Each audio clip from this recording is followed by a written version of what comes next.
All right. So I wanted to get up to speed here on Stars Reach. Ran into this game a couple months ago. Been kind of keeping my eye on it just a little bit, but I haven't spent much time getting into it and learn and know about it. Why am I interested in it? Because the main guy behind this game, Raph Koster, is one of the key minds behind Ultima Online and Star Wars Galaxies. Ultima Online, I think, being the very first graphical MMO. There were MMOs before them, but they weren't really graphical. They were called text-based MUDs. And maybe there was a small niched one or something I'm not aware of, but Ultima Online, I think about 96, 97, entered the world of MMOs and had a lot to learn. It was the Wild West and implemented a lot of good stuff, but then there were some things that have changed over the time. And then 2003, Star Wars Galaxy launches around, I think, in July. And it's a lot different than Ultima Online, and a lot different than EverQuest was at the time. World of Warcraft hadn't launched yet. And definitely Star Wars Galaxies had its things that kept it back from the masses, but it also had a lot of good stuff, and I'm a firm believer that you shouldn't throw the baby out with the bathwater. But unfortunately, in 2004, fortunately, World of Warcraft comes along and really strikes a very good formula for uh, a wider community reach for MMOs to be able to play it. It was easy to play, not overly complicated, and so forth, and hit just a huge, massive audience. And then every game since then, not every game, but most MMOs since then, really try to chase that design and try to chase the World of Warcraft design, which that's hard to do. And you hadn't really seen a lot of games that try to go back to things that Ultima Online did and even Star Wars Galaxies did. But, I know there was games that have tried it. For myself personally, over the last few years, I haven't had a lot of MMOs that I've been interested in. One, mostly because I was on a ball field for the last 15 years. But now all of my kids have grown up and are adults and out the door. In the last couple of years, I've gotten back into gaming a little bit more.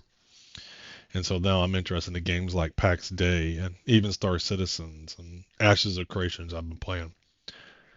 But nothing I have seen has anything close to the crafting systems within Star Wars Galaxies.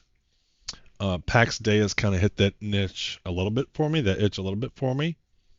But it still has quite a while to go. They got a lot of systems they got to put in place. They don't even have a marketplace yet for PAX Day. And now I want to get up to speed on Stars Reach here. So figured I'd get up to speed. Anybody wants to come along and join me and get up to speed with it too, you're welcome to be here. So I'm just going to go through the content that's available, the trailers that are available, YouTube clips that are available, and see where we're at.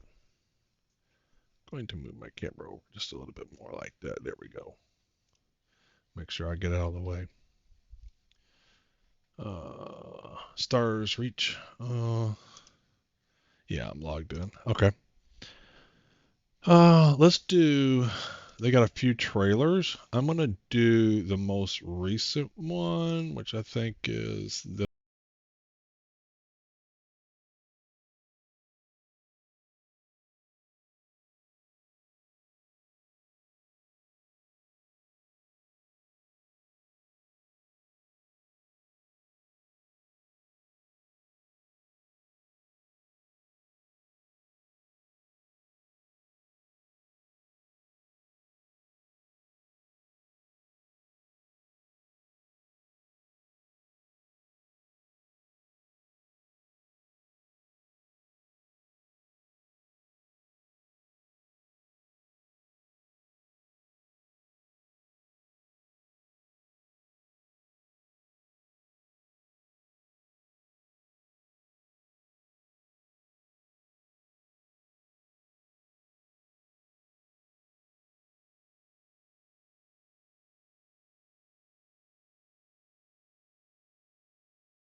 I'm gonna kind of go back through. I wanted to just play it once to get it just a little bit into it. I'll make some comments here. So there you go, Ultima Online Star Wars Galaxies.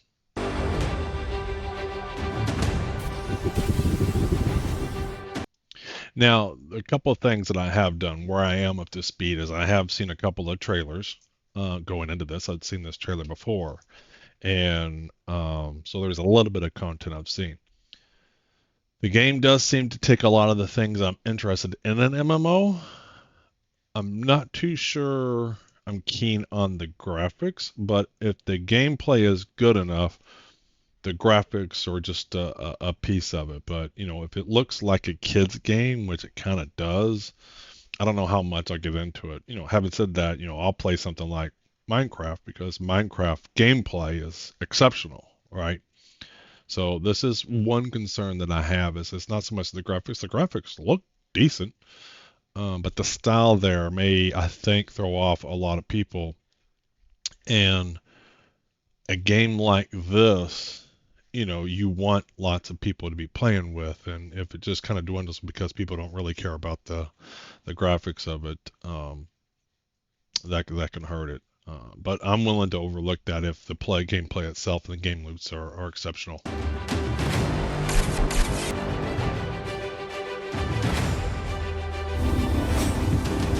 Yeah. And this is one thing that I've learned is you can terraform the world, so that's interesting. So I've been playing a lot of Paxday if you've been watching my streams, and they have a very robust building system within the game. It's not so much of prefabs, buildings and shapes and whatnot, where you can literally build whatever you want in Paxday. One thing you can't do in Paxday is terraform, so this is a feature that's very, very interesting to me.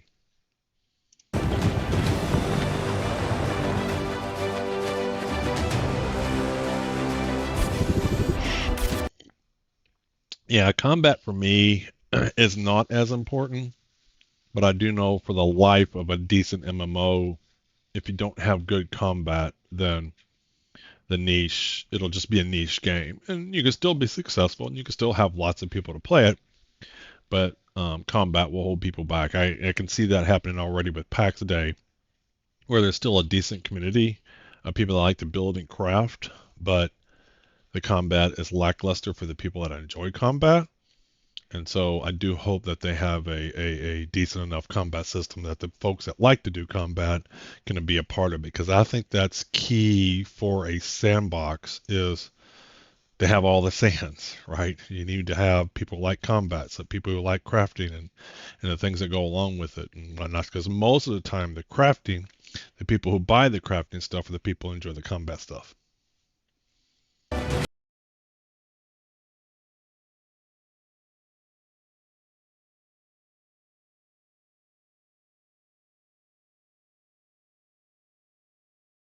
He's building an ice bridge.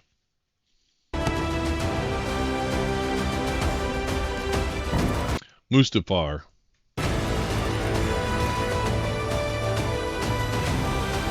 Oh shit. I clicked the wrong button. I want to see those professions. We're going to go on the wiki anyway, but hold on, let's play. There we go. So this is Star Wars Galaxies. You can see it. Politician, animal trainer, chef. This is the bioengineer. So my first profession my first master profession. So they had the base 6 profession, scout and brawler and all that, and then they had elite professions on top of that. And my first elite profession that I mastered was master bioengineer, and so this is kind of cool. But botanist, logistics, defender, medic, architect, skirmisher, herbalist, tactician, civil engineer, so building stuff, xenobiologist, interesting. So alien life. So there's your combat, probably ranger-like profession, tailor, your smuggler-like profession, combat engineer, interesting. Armorers, so building armors, assassin, so that's your stealth rogue-like profession. So mapping new worlds. So my understanding, just from I've been in the Discord and watching some stuff, but I'm pretty sure I've seen Raf say they're not going to have servers. As the population expands, they'll just add more planets to the galaxy. And so I guess the planets may be, and then you can make the planets whatever you want. So you can solve the terraforming that was happening. Creature handler. So, this is just goes without saying. Okay, that's just great.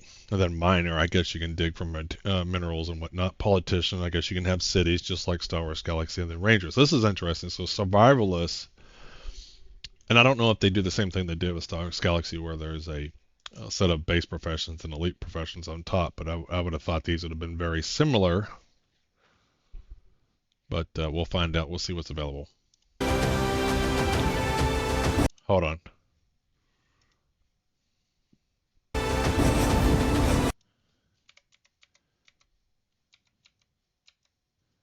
So how do you go back 1 second?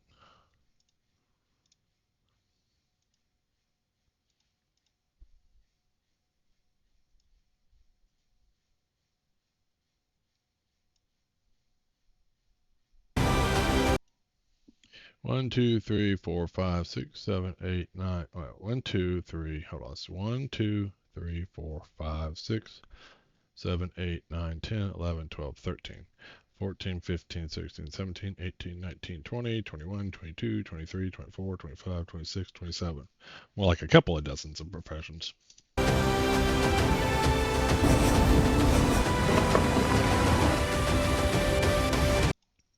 I wonder, will you have spaceships?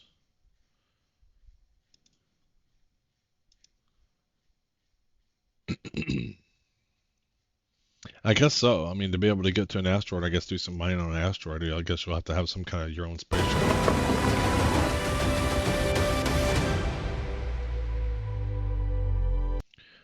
So they did a post this week that I'm going to go through. I haven't gone through it in details about the homes that you can build.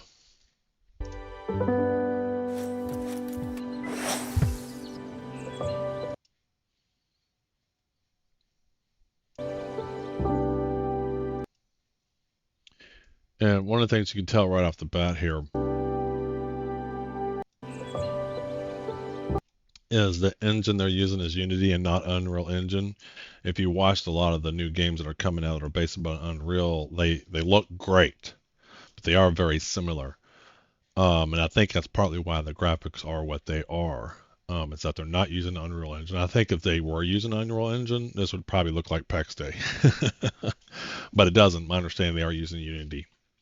And a custom version of that, they've made a lot of enhancements to it as well.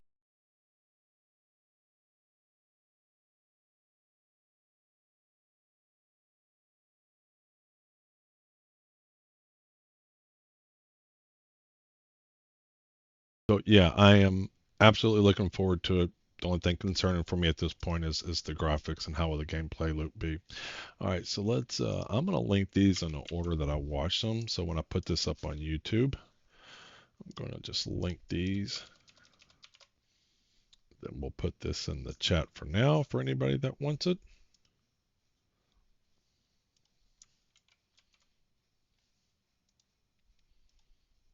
Why can I not put that in the chat? Did I not copy it?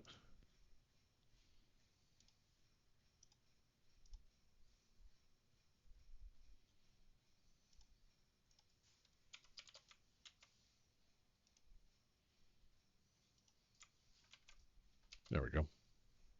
We'll put that on YouTube too. There we go. That's the first one. All right, so let's close this out. And then I want to watch this Q&A that they did, and we'll pause this and kind of discuss it as we get through what they talked about.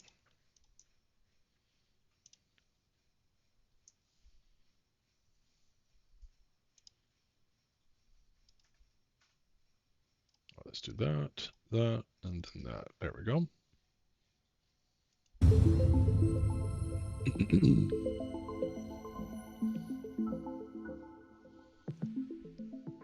Hi, I'm Avi. I'm one of the engineers working on Stars Reach, and I'm looking forward to answering your questions. Hey, I'm Light, and I'm a technical designer on Stars Reach.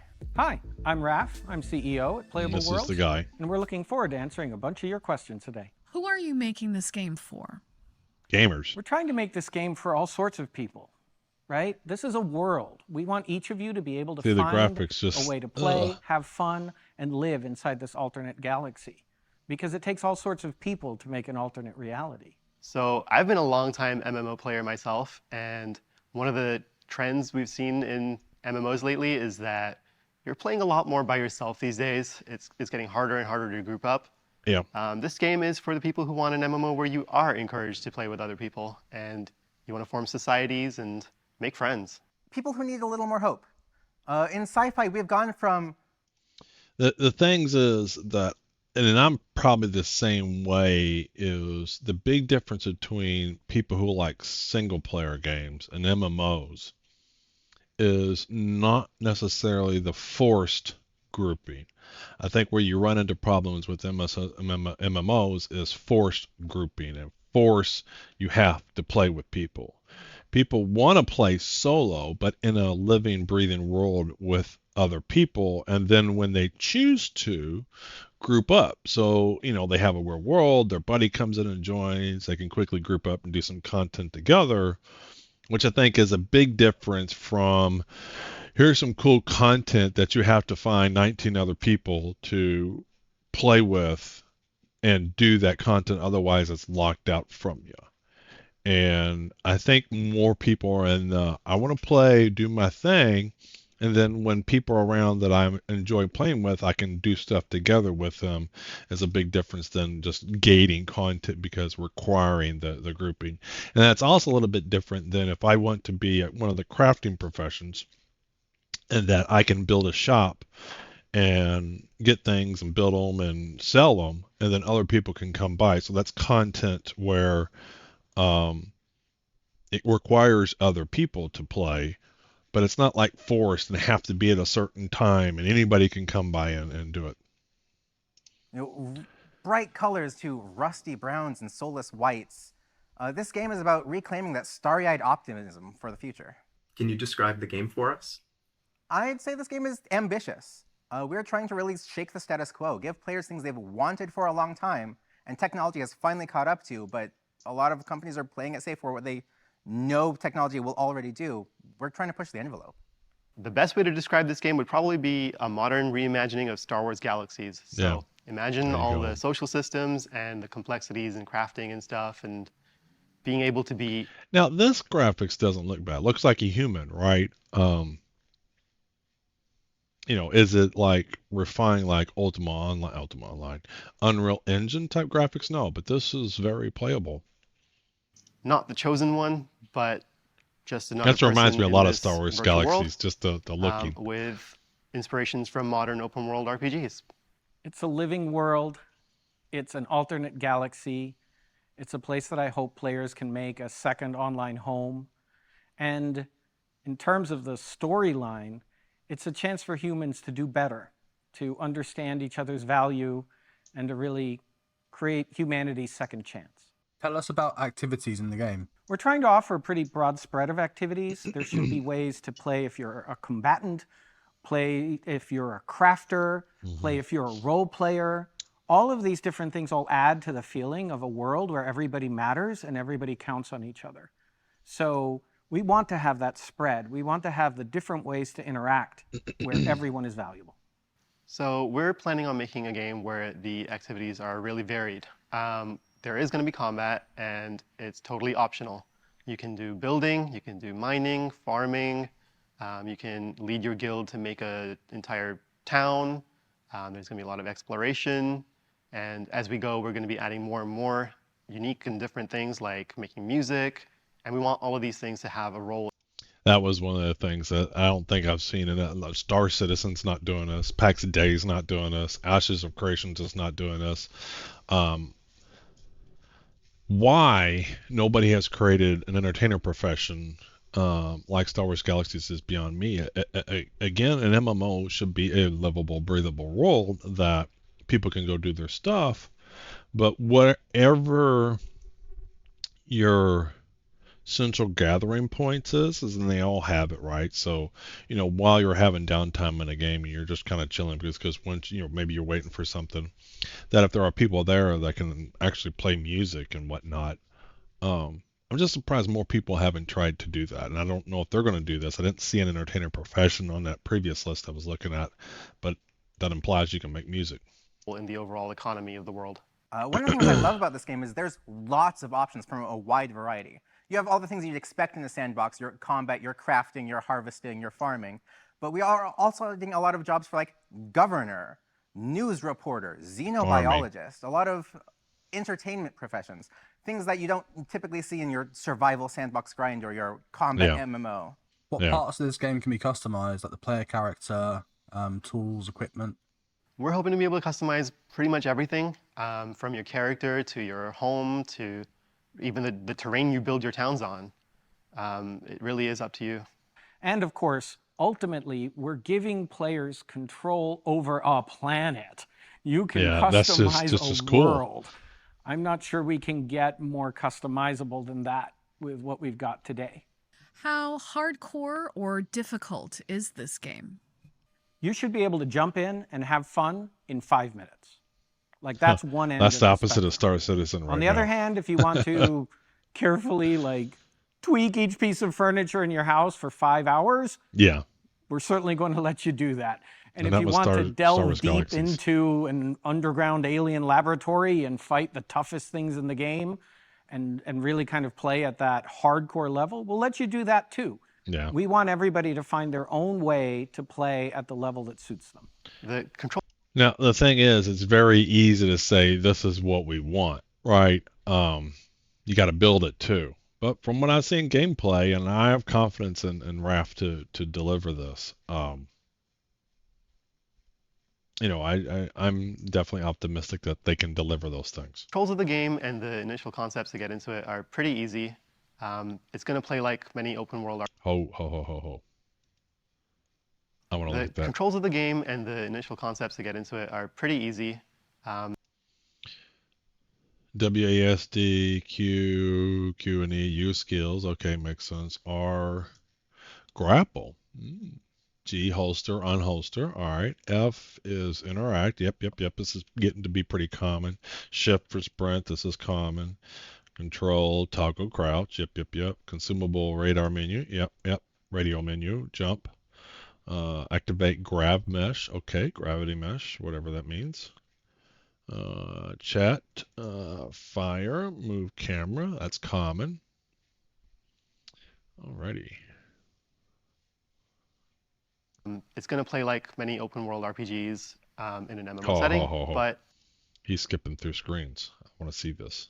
pretty easy. It's going to play like many open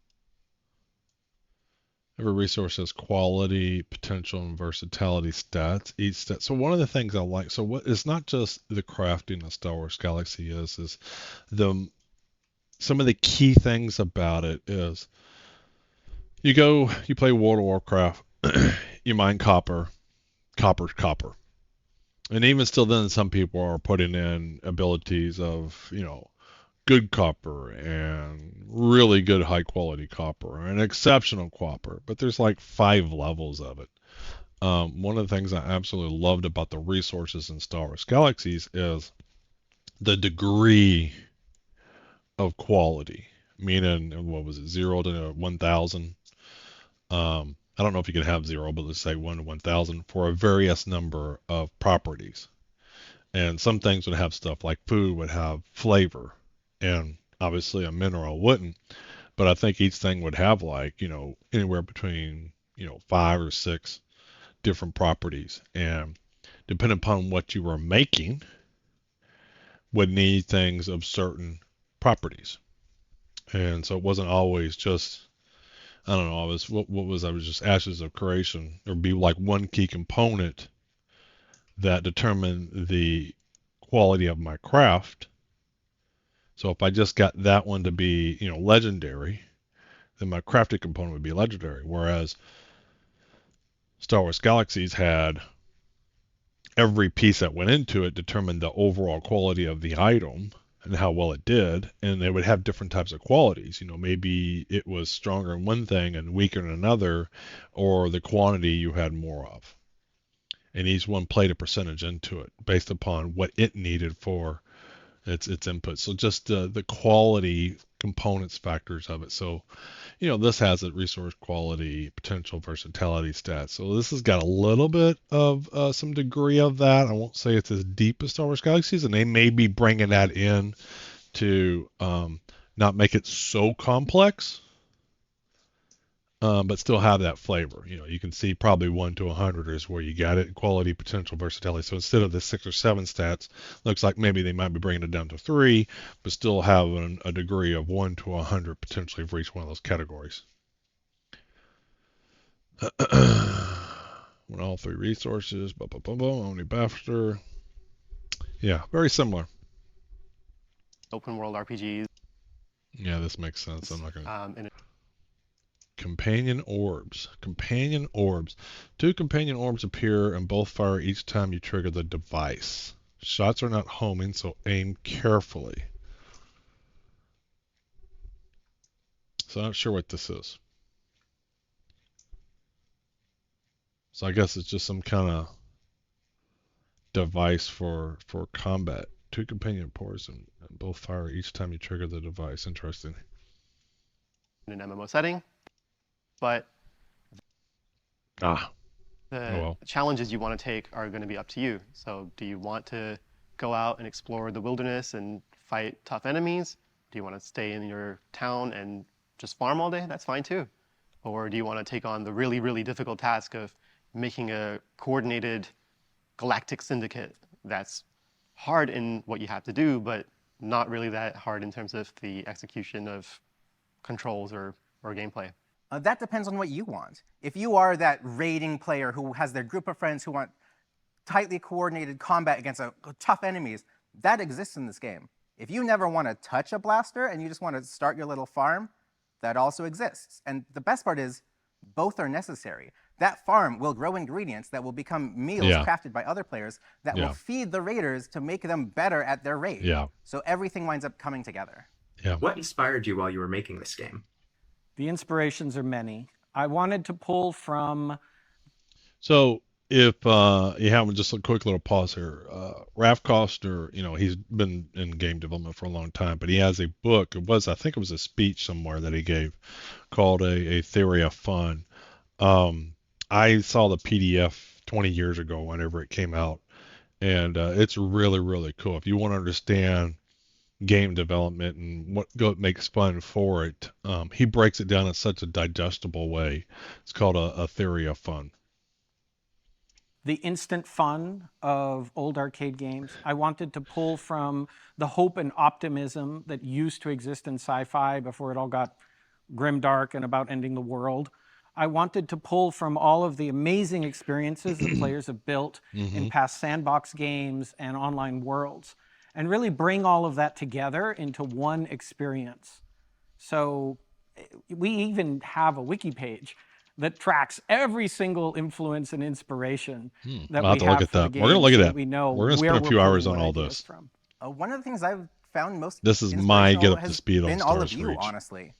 We have a group of people who have been following Playable Worlds since the very beginning, not even knowing what the game is, just diving through every article, trying to get every clue they can. I wish I was and there. Seeing how I'm invested disappointed you I'm are, just how now much finding out about you this. already want this, how much you've been asking for this for so long.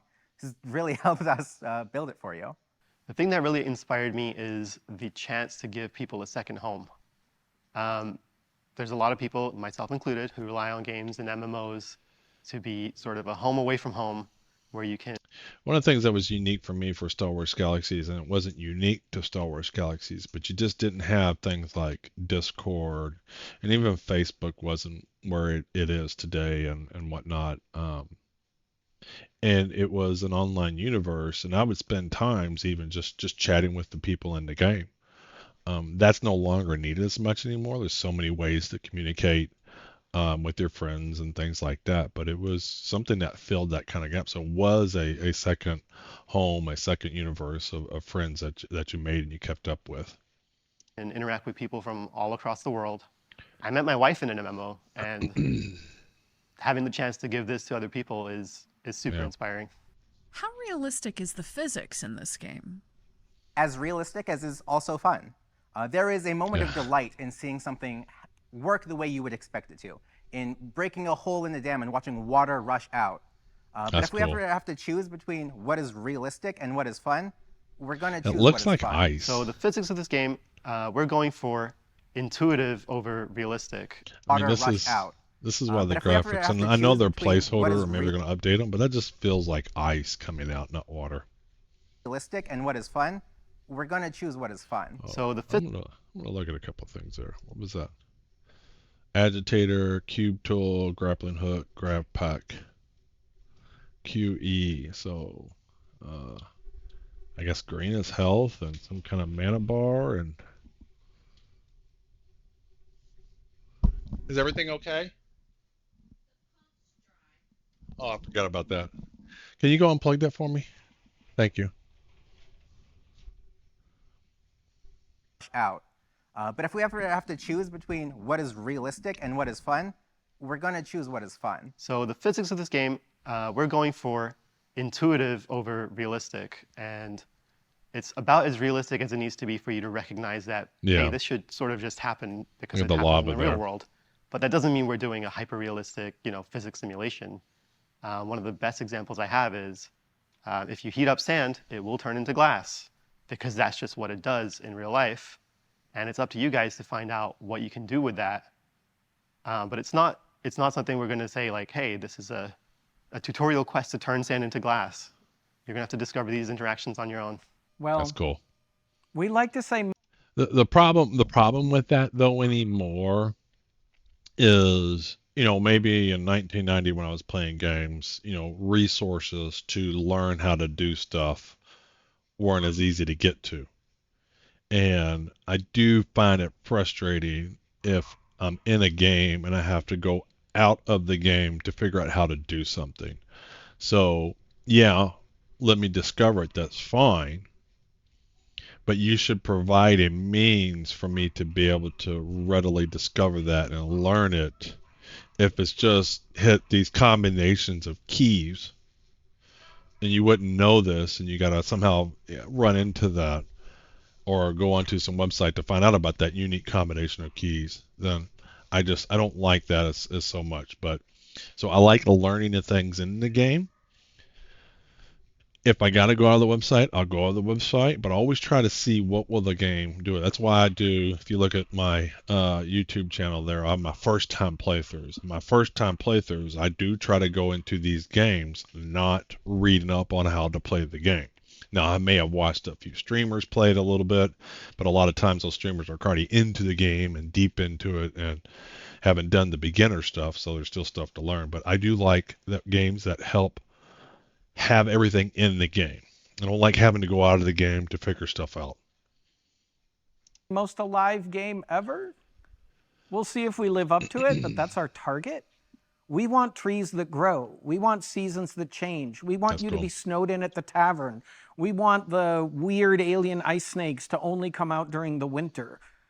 We want to provide that feeling of existing in an alternate reality.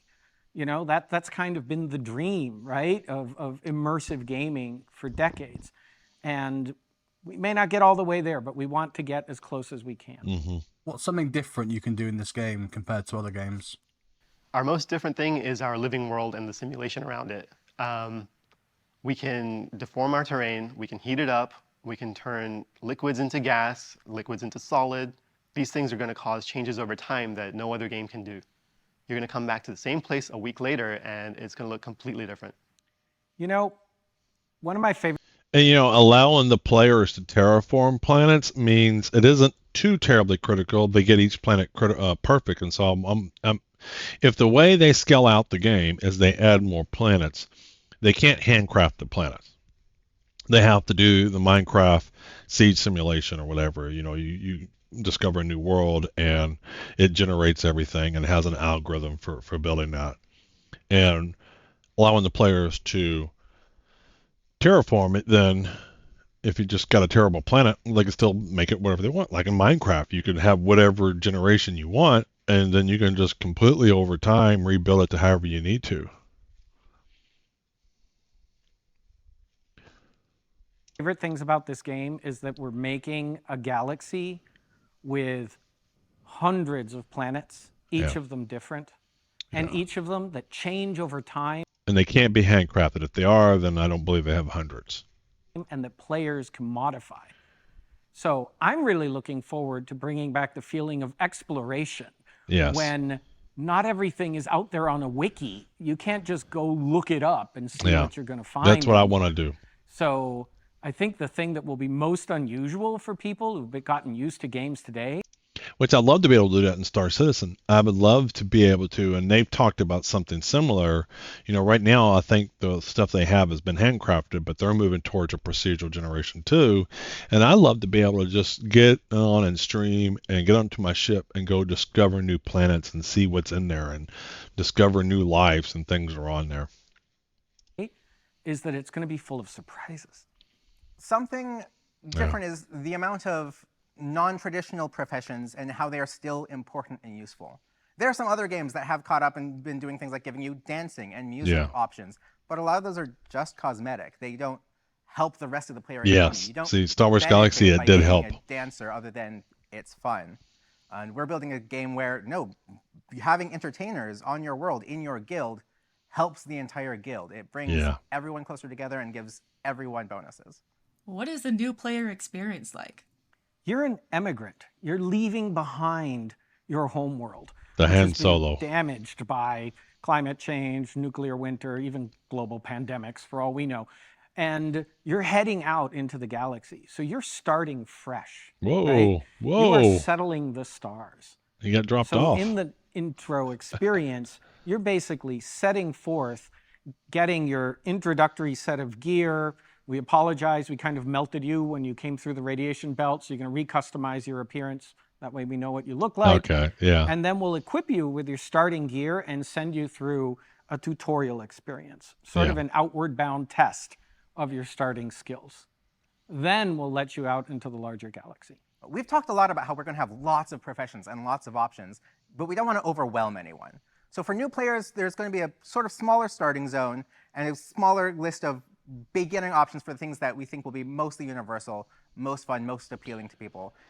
So the question is, if you have a starter zone and everybody starts in the same starter zone, or will there be different starter zones? And then will the starter zone get overcrowded, right? So is it a planet that we can't terraform, or is it a station that we can't terraform, and you can kind of get started and then you pick what planet you go to?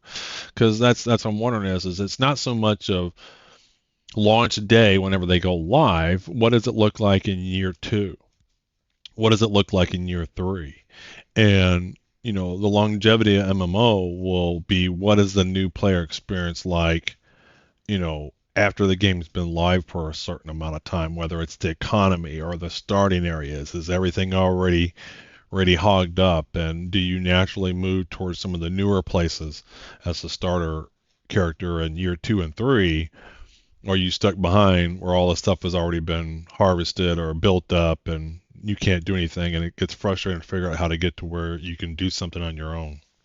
And as I start to play the game, they can start to branch into some of the more esoteric paths that might require a little more skill or a little more dedication instead of just opening the floodgates and hitting you with everything at once. What would the player versus player aspect look like in this game? So PvP is still something we're very much discussing and working on. And the core thing we really want to capture with it is that it's going to be opt-in. If you don't want a PvP, that's fine. But if you do, I do think the Star Wars Galaxy P versus P system was pretty cool, and that there was some different levels of that. There was just non-combat P versus E. There was this middle layer, so it was super easy because it's Star Wars, right? So there was Imperials and Rebels, and so you can be a combatant and kill, Rebels if you're Imperial, and vice versa. And then you could become Special Forces and you can kill both and get it.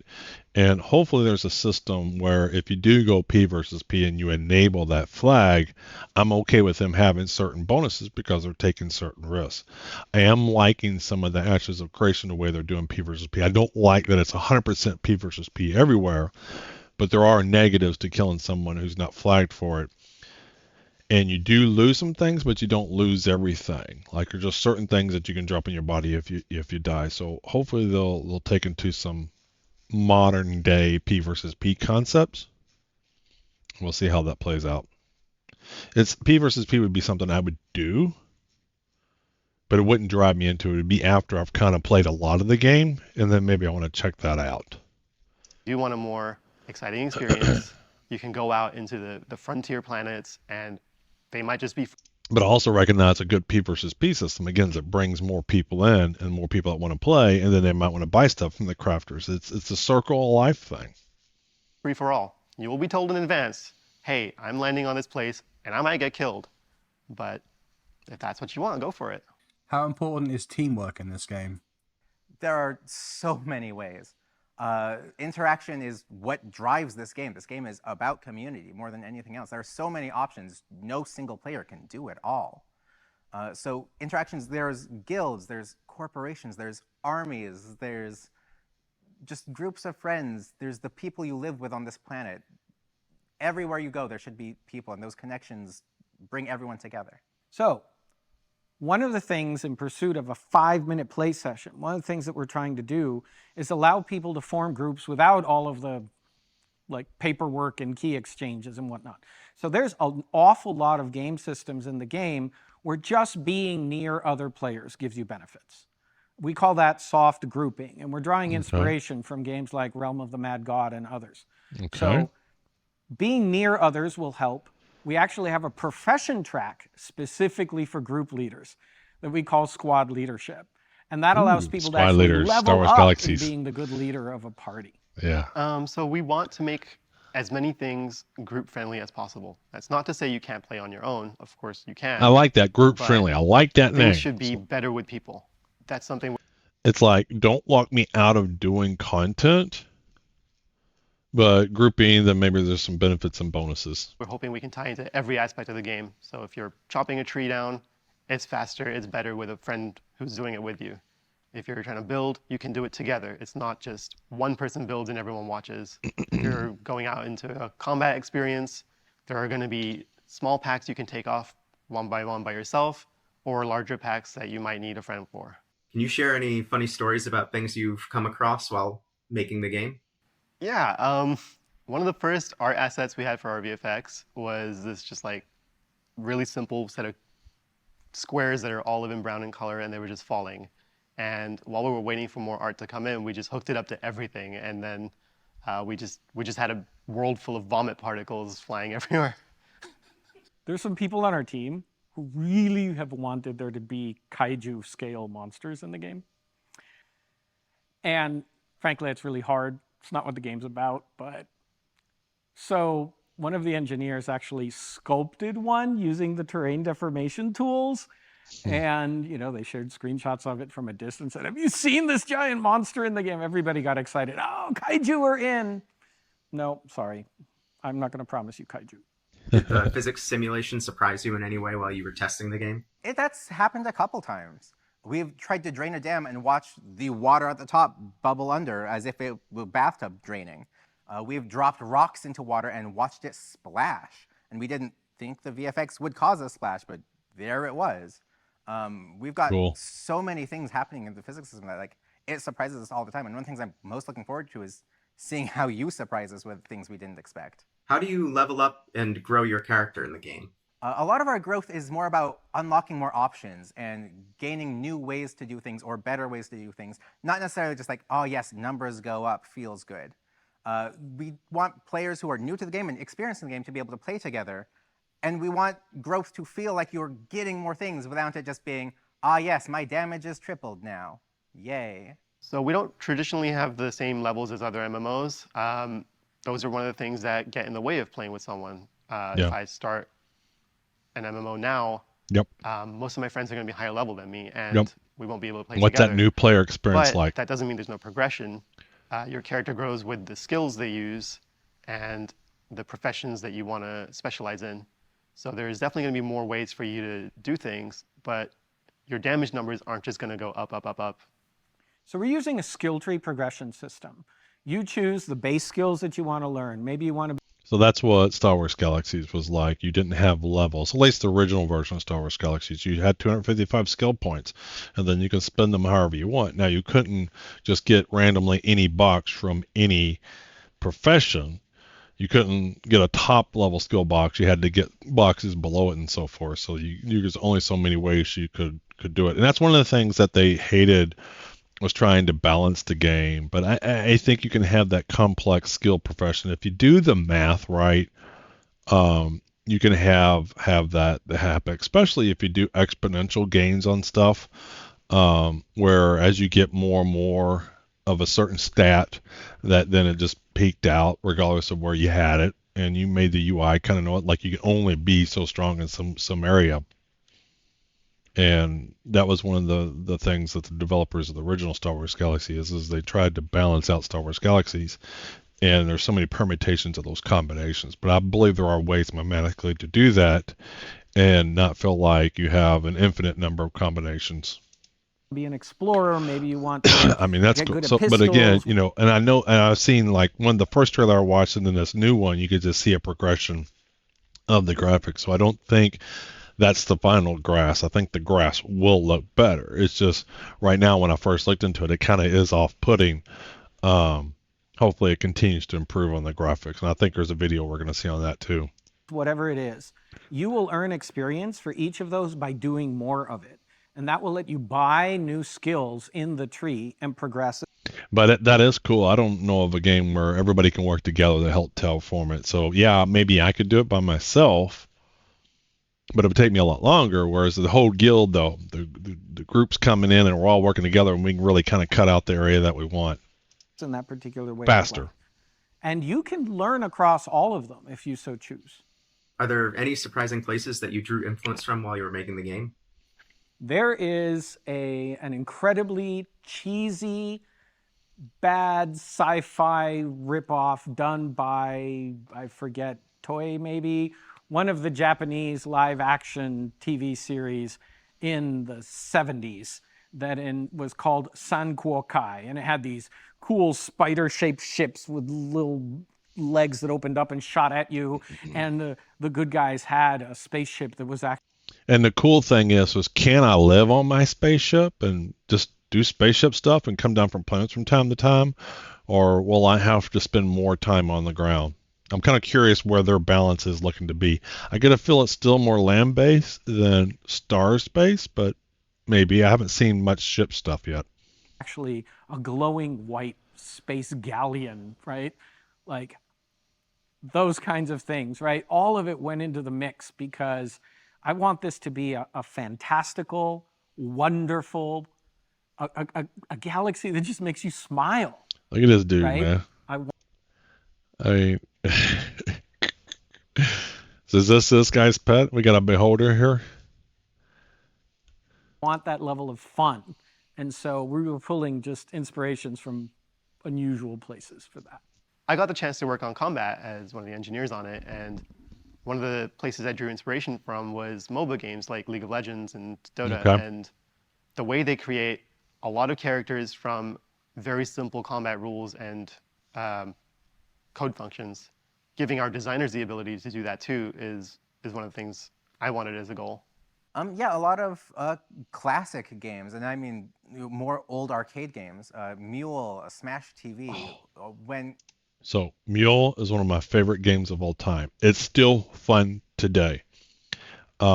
It's a 4-player game, up to 4 players. You can play 1 player and then 3 computer players, or 2 and 2 computers, 3 and 1, and 4 and 4.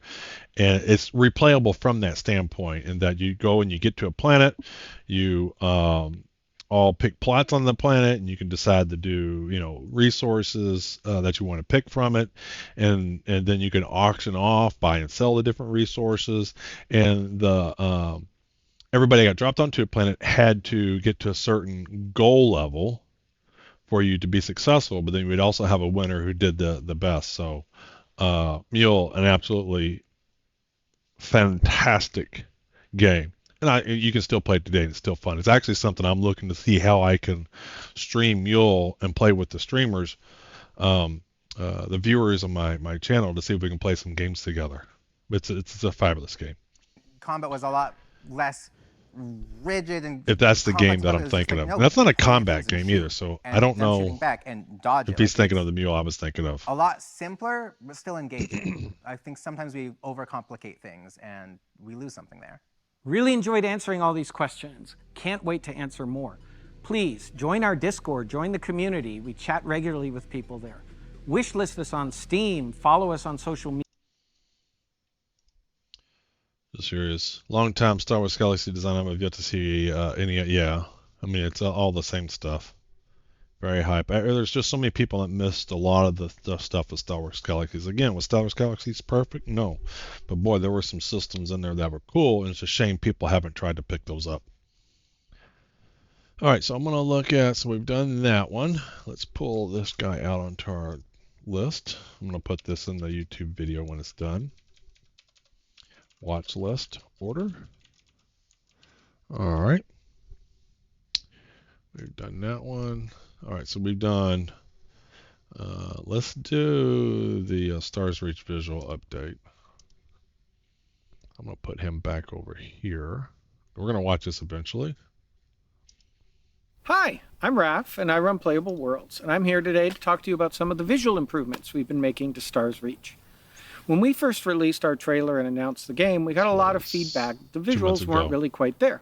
No, which they're not. we knew. We're still in pre-alpha. So today, I wanted to show you some of the things that we've been working on and the ways in which we've been improving the look of the game overall. Now, it doesn't yet have all of the things in it that we've planned for. We haven't yet really started working on the characters, for example. Most of this stuff that I'm about to show you is about the world. It's about the environment and especially about the terrain and the way it interacts with our living world technology.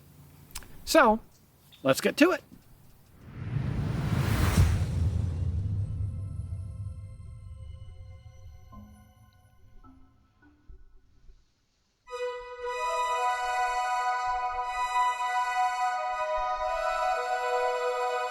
Okay.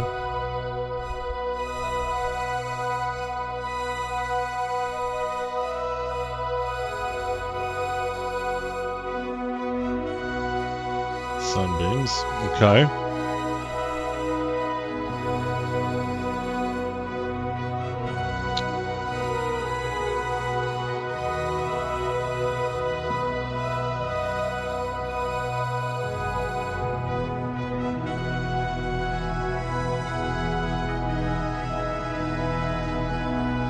Okay.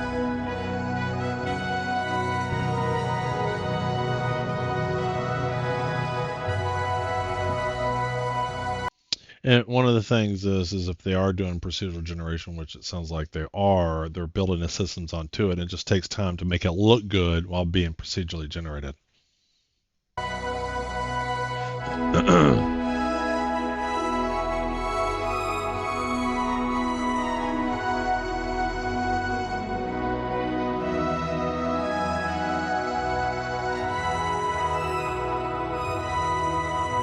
Okay.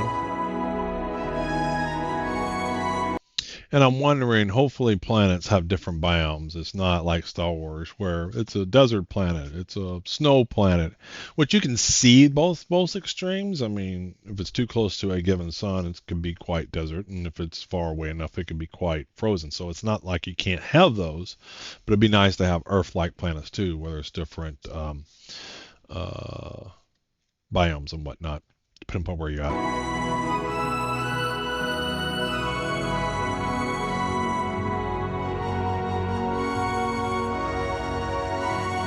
And that's cool. Seasons.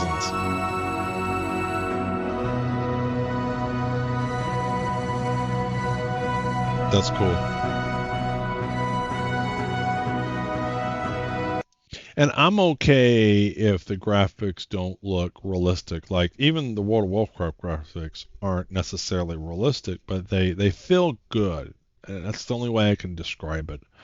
You look at PAX Day versus World of Warcraft, and PAX Day looks great, right? But the World of Warcraft plays well, and it's okay for the game to play well and not necessarily be realistic graphics. But I don't want the too much bright, too much kitty, and maybe it's these spacesuits. I don't know what it is, but there's just something that's it just has a kid feel to it, and hopefully they can kind of get away from that somewhat.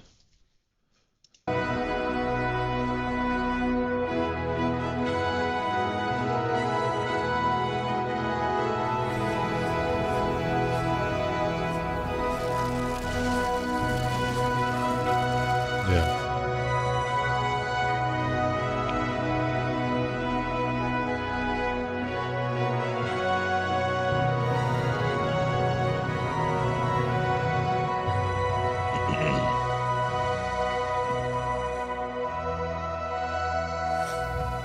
Ooh, scooping up the tree.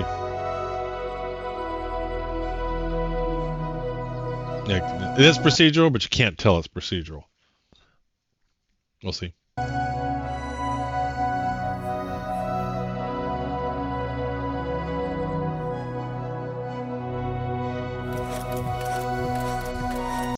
The sim being in the cloud make responsiveness tricky.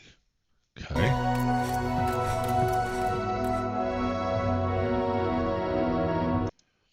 Yeah, so, and this is good. So, Star Wars Galaxies, you had pre-made structures, and then you could decorate within that world. And then PAX Day goes on the other end of it, where, you just have all these pieces and you can put together what you want. And this looks like a little bit of an in-between. And it looks maybe a little bit closer to the PAX Day. We're going to get a little bit into whatever their blog post was on the building here, but I do like that I see some foundations. I can put some foundations. I can put some walls in.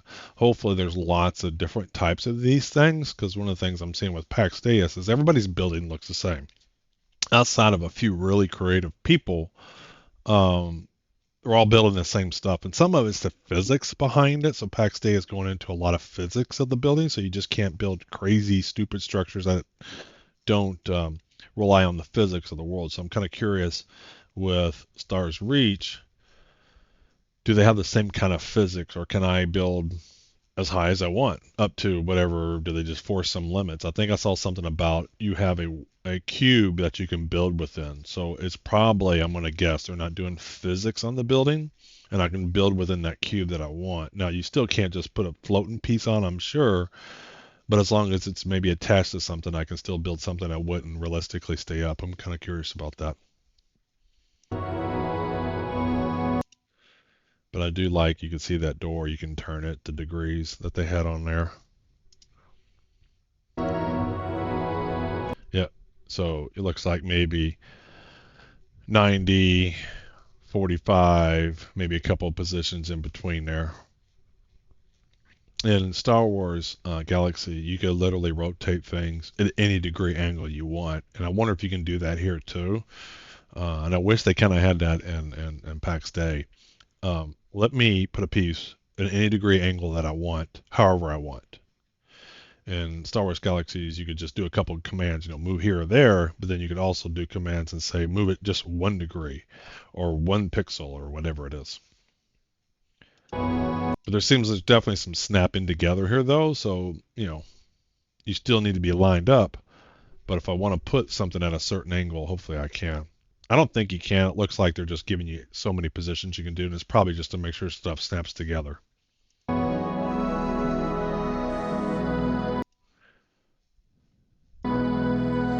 Yeah, I don't know, it's the cartooniness of the graphics. And it's the spacesuits everybody's wearing.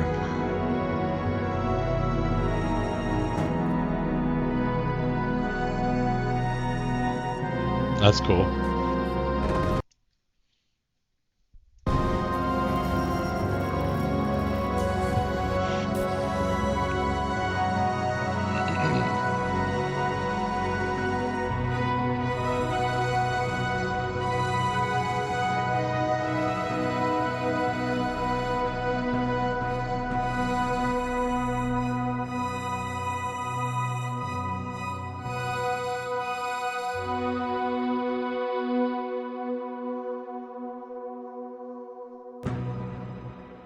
Very cool. See if there's any good comments down here. Oh, make sure we do a like on that. I've already subscribed to them. Yeah, not interested in reading all that stuff. All right, so we've done. There's only a few of them, so we're gonna just do them all. I mean, my goal here is to get up to speed as much as I possibly can on it. So let's do the vlog. Hey there, my name's Raph, and I head up Playable Worlds. And today I wanted to do a little devlog for you about how we approach the camera and movement in Stars Okay. Reach. Interesting. A whole vlog on the camera.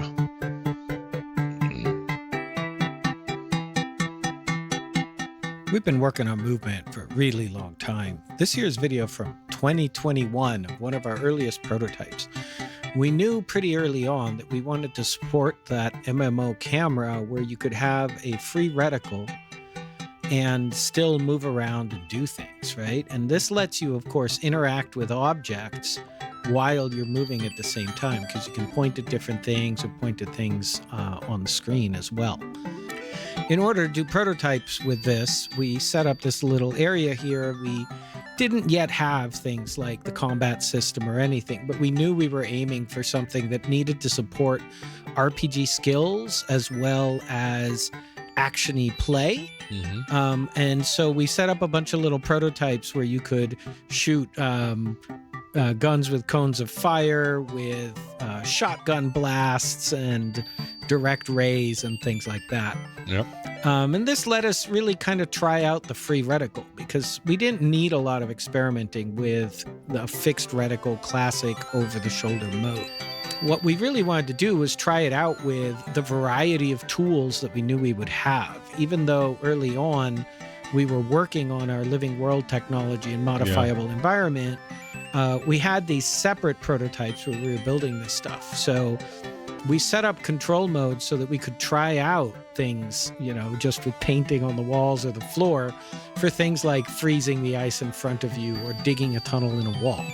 So all of these things were prototyped this way without any real functionality to them, right? So that we could really give all of these different things a shot and see how they would feel. Of course, we also need to know how they'd work under pressure. So we had a little setup with these enemies. Some of them ran at you, some of them ran at you and shot, some of them just stood still and shot. And this let us try out the movement, right? The movement and the camera controls and see whether we were capturing this arcadey vibe that we wanted in situations where there was just a lot going on, bolts were flying, and we were getting ourselves in real trouble. Now, we did then move on to building a more sophisticated jungle gym because we needed to test how it felt to move through really highly diverse natural landscapes. Yeah. Parallel with this work, we were doing work with the world world simulation that is our living world stuff. And we knew that the environments would become incredibly varied, really tricky to navigate, complex geometry, and so on. So we had to make decisions around what's. I wonder how many people their game will support being in the actual same area. So like I said, the way they're scaling out this game is there's not servers, but as more people play the game, they'll add more worlds, and they have a procedural generation, so they can always add more worlds. But if people do gather in an area, I wonder what the restrictions are, if any. I'm sure there's restrictions, and either whether they hard code restrictions or not, there just becomes a point where things bog down. And I'm kind of curious if we'll run across any numbers that discuss how many people they think they can realistically have in a given area. Steepness of angle can you walk on? Can you climb on? How do we deal with situations like this? You can see the camera glitching, convex and concave curves as you try different kinds of environments and different kinds of slopes. Yeah. So this jungle gym, all of these pieces were built, assembled in here. This is from a kit, actually. It was all assembled so we could try out all these different scenarios. How tight can caves be and so on, and give them a shot.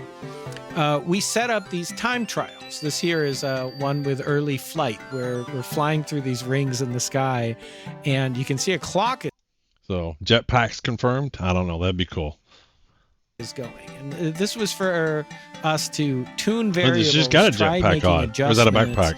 and then give it a both? shot, see if we improved our time or made it worse, see how comfortable it felt. And we just had different folks on the team keep trying to do this. We'd hold little races within the team and see who did best. This wasn't a multiplayer environment, it was single player, but we could compare the times afterwards. So much learning came about from this, right? Like, here we are, you've got all these different distances. Imagine that the floor is lava, and in this situation, you're going to fall and die, right? So, Full speed you can or see the fell? labels all there on the floor and everything, telling us, right? Okay, here you're going to have to move at a different rate. These are spaced farther and farther apart. And then we set up these obstacle courses, right?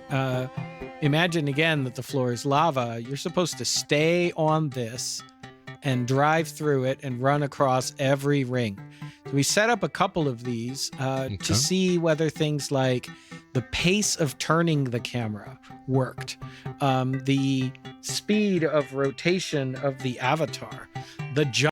The key, though, isn't so much as that, is everybody has their degree of sensitivity when they play these games.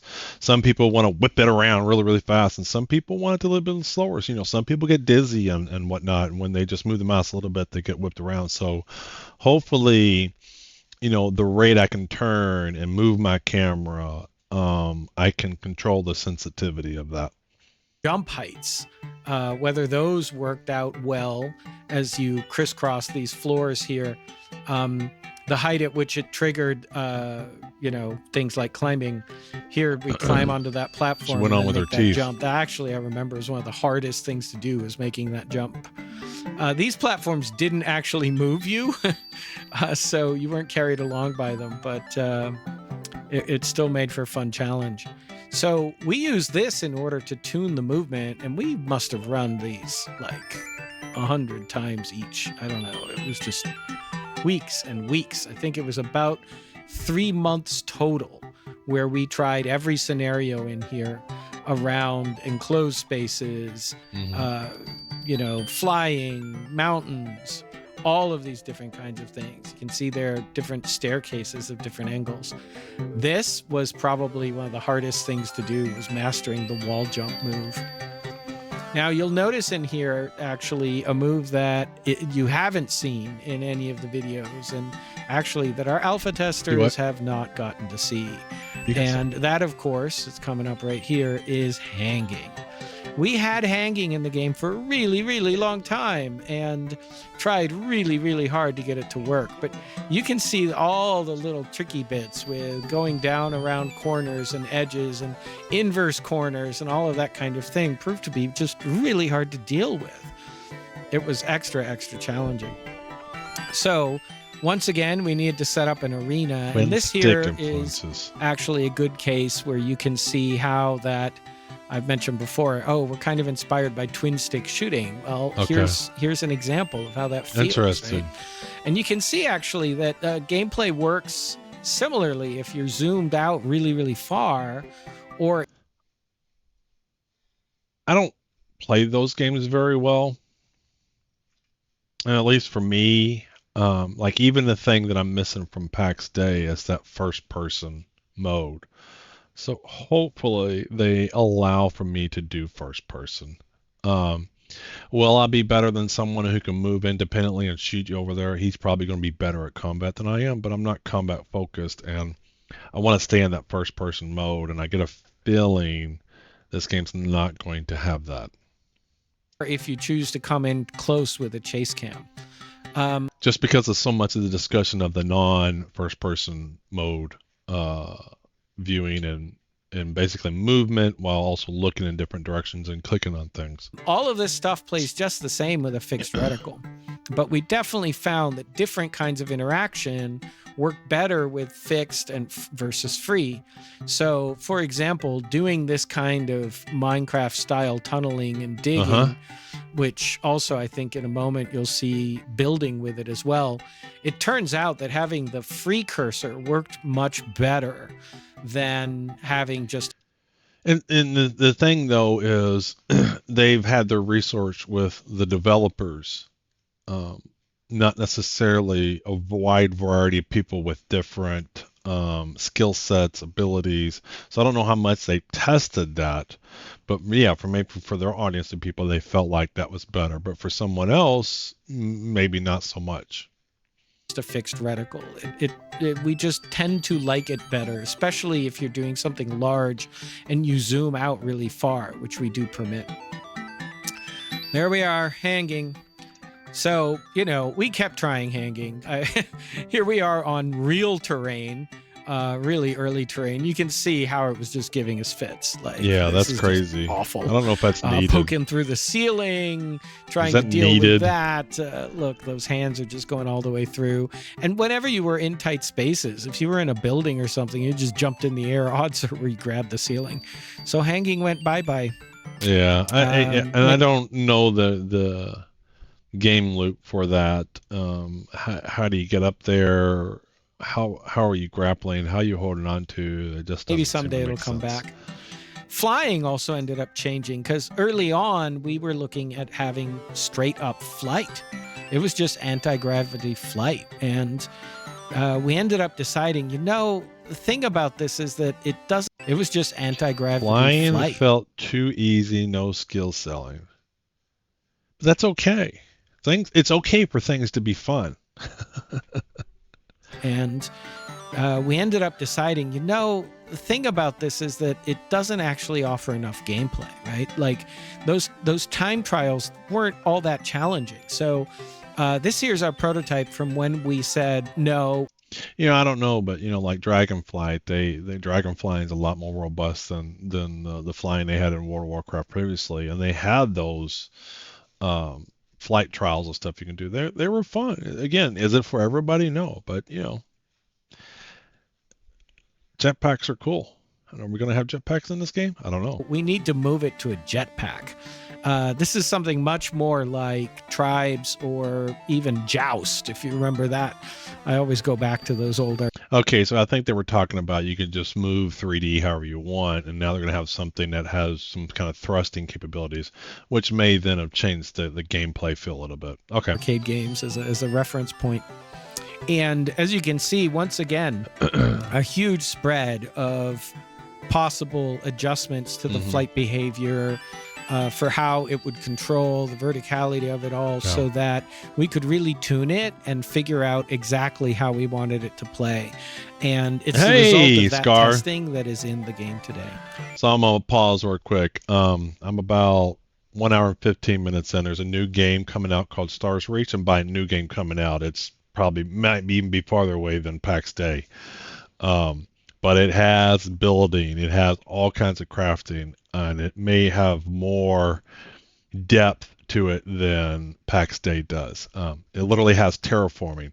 So there are no servers per se. As more people play the game, they just have more worlds, and all the worlds are procedurally generated, and there's seasons and whatnot. But the key is you can terraform, so you can literally make the world however you want. So in addition to building, you can terraform the world around you and dig down and build up and whatnot. And so you can just make a planet the way that you want it to be. I found out about this game a couple months ago, and but keep my eye on to it. And I've decided today, I haven't looked at a lot of videos, I haven't read a lot of the content, but I want to get into it, and I'm going to just spend today on here to catch up to speed on all the videos they have for Stars Reach, because I may be more excited about this than I am even for PAX Day. I'm super excited for PAX Day. This game has got a guy, Ralph Costner, who's building it, is got a lot of MMO experience from Ultima Online and Star Wars Galaxies, and the crafting in Star Wars Galaxies, nobody's been able to redo that, and it looks like they're going to have a lot of that depth in this game here. So I'm just insanely excited about it, and I think the terraforming and building you may be interested in, because not just the building, but then you can kind of sculpt the world around it that you can build into. Now, a late addition was actually the grappling hook. This wasn't in the original spec. And the graphics are still, they're not in the final state. So this video I think is a couple months old, so it's just super early alpha. So like the graphics are kind of just roughed in right now, and it's more about gameplay than necessarily the graphics. Back, and it wasn't in any of our original movement prototypes. We had it working at first as a tool that you could equip. We only allow you to equip a few tools, and grappling turned out to be so fun that we ended up deciding not to make it a tool, instead make it a default capability for everybody. Ooh, that's cool. I won't lie, it was scope creep, and it has taken a lot of work to get this to work well. And this problem in particular of falling through the world, which is something that we continue to deal with. So all of this, of course, has to animate properly onto the avatars, and this can take real effort. If you stay, when this video finishes, I'll go back and I'll play the trailer. It's only a minute, and you can kind of see what they're doing right now. Right? We have to handle all of the cases, and the end goal here is for all of this to feel seamless to the player, for the avatar to just feel like it's got the right weight, the right gravity to it, the right sensations of motion, and have it all work in a way where it's mostly transparent. If players notice, then you have a problem. All of this culminated in this little video that we actually shared at our from first 2021, so 3 years ago. It was actually set to the music from Indiana Jones, which I'm going to leave out for copyright reasons, but it showed a bunch of the kinds of interactions and the vibe that we were hoping we'd eventually achieve.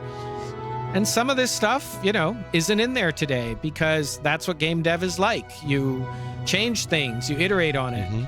But I still remember the moment when we were hitting towards the end, and we swim out of the lake here and grab the jetpack and fly off into space was a moment where everybody there in the room, we just all cheered because it felt so good. Of course, the game doesn't look like that anymore. It's a little prettier now.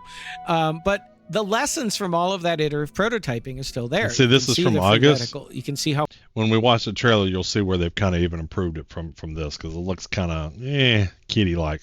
Far out we can zoom and how far in we can go. Our research showed that about 50% of players prefer free reticle and 50% prefer the fixed reticle like this. Yeah. So we support both. It's a one-key toggle to switch between them. And it does clever things like if you have your gun out, you automatically move into more of a strafe mode where... So this game, baby, they have the two movements where you can move and look, which you don't like, or you just where you're looking is where you move. You can run and point your gun and shoot in whatever direction you like. And that strafing versus moving freely can work with either one of the two modes. And different players on our team prefer different ones. I like playing this way, but quite a lot of the team prefers the standard over-the-shoulder mouse look for combat. Yeah. Here's our more Joust or Tribes-like jetpack that we ended up with. That's cool. It's actually ended up being called a grav mesh. And you can see that the slopes affect the movement, just like we originally intended. Star Wars Galaxies did the same thing. Those early prototypes. You know, one of your skills that you had in Star Wars Galaxies was terrain negotiation. And as you hit a hard peak, depending upon what your terrain negotiation, determine how fast you could do it. And that kind of, it's a realistic skill set, right? Not everybody can go up a steep hill at the same pace. All this stuff matters in the end. Which I don't know if they have that skill set, but they do. They are saying that the physics will be, if it's too steep, you will slow down. Because moving in a game is something you do constantly. If movement doesn't feel good, the game doesn't feel good. Yeah. It doesn't matter what else is in there, right? Because you move constantly and so often that if it doesn't feel good, it's like grit. It's like sandpaper in the way. So we spent months on trying to make this as good as we can, right? And just offer something that feels better and fresh and different in an MMO setting. And I can't wait to have you check it out. If you're interested, please do hit subscribe, hit like, all of that kind of thing, and follow the links in our description in order to wish list the game on Steam, maybe join the Discord, and of course, you can sign up to join the testing pool so that you too can join a test soon and try it out for yourself. Yeah. So I do want to read this comment here just because he's played tested, and he says, I played tested Stars Reach. One thing that I think is special about the movement in this game is that it provides the player with a level of freedom that I've only seen in games like City of Heroes or Champions Online. Gosh, I remember those MMOs. Those two games are well known for how much fun their travel powers are. Specifically, I think the grab meshes are really fairly well balanced. A flight mechanic can easily override any other movement option you have, and I didn't get that feeling with the grab mesh, thanks to its well-tuned mechanical limitations. I never felt discouraged from using other forms of movement. Even walking was useful to prevent falling in tight situations. So, seems to be cool. I'm going to do the trailer here. I just wanted to read that comment real quick because I thought this was from someone who's actually got to play the game. Let's see here. This just came out a couple weeks ago. So let's just blow him up and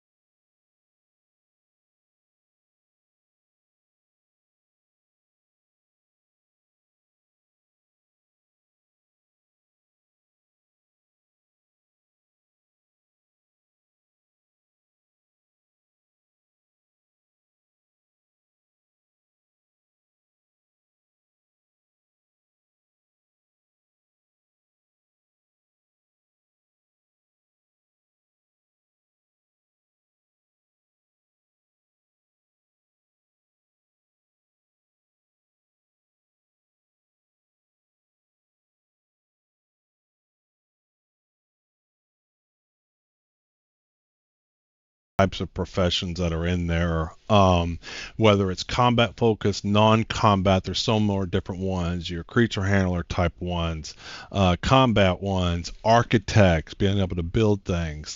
This is straight from Star Wars Galaxy's vibes, where they give a play style for every type of person in this game. Cartographer, and this is cool because again, the worlds are procedurally generated. You go discover a new world and map it out. It's cool.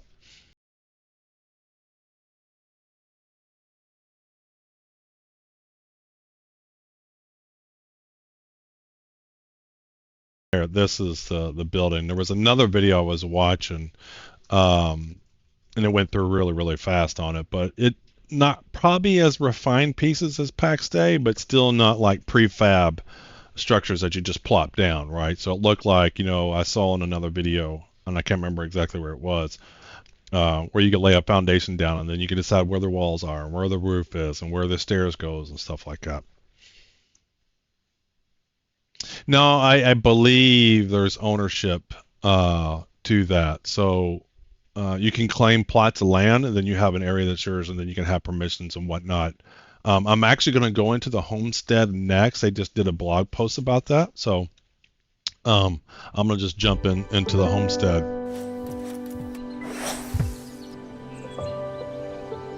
This is not a P versus P game, and so that kind of concept of tearing up somebody else's stuff would be more of a P versus P concept, and that's definitely not the foundation of this game. It's P versus E, build your world. They said they're going to have P versus P, but it's going to be 100% opt-in. So it wouldn't be P versus E if somebody could come by and just tear up all my stuff. So just like in PAX Day,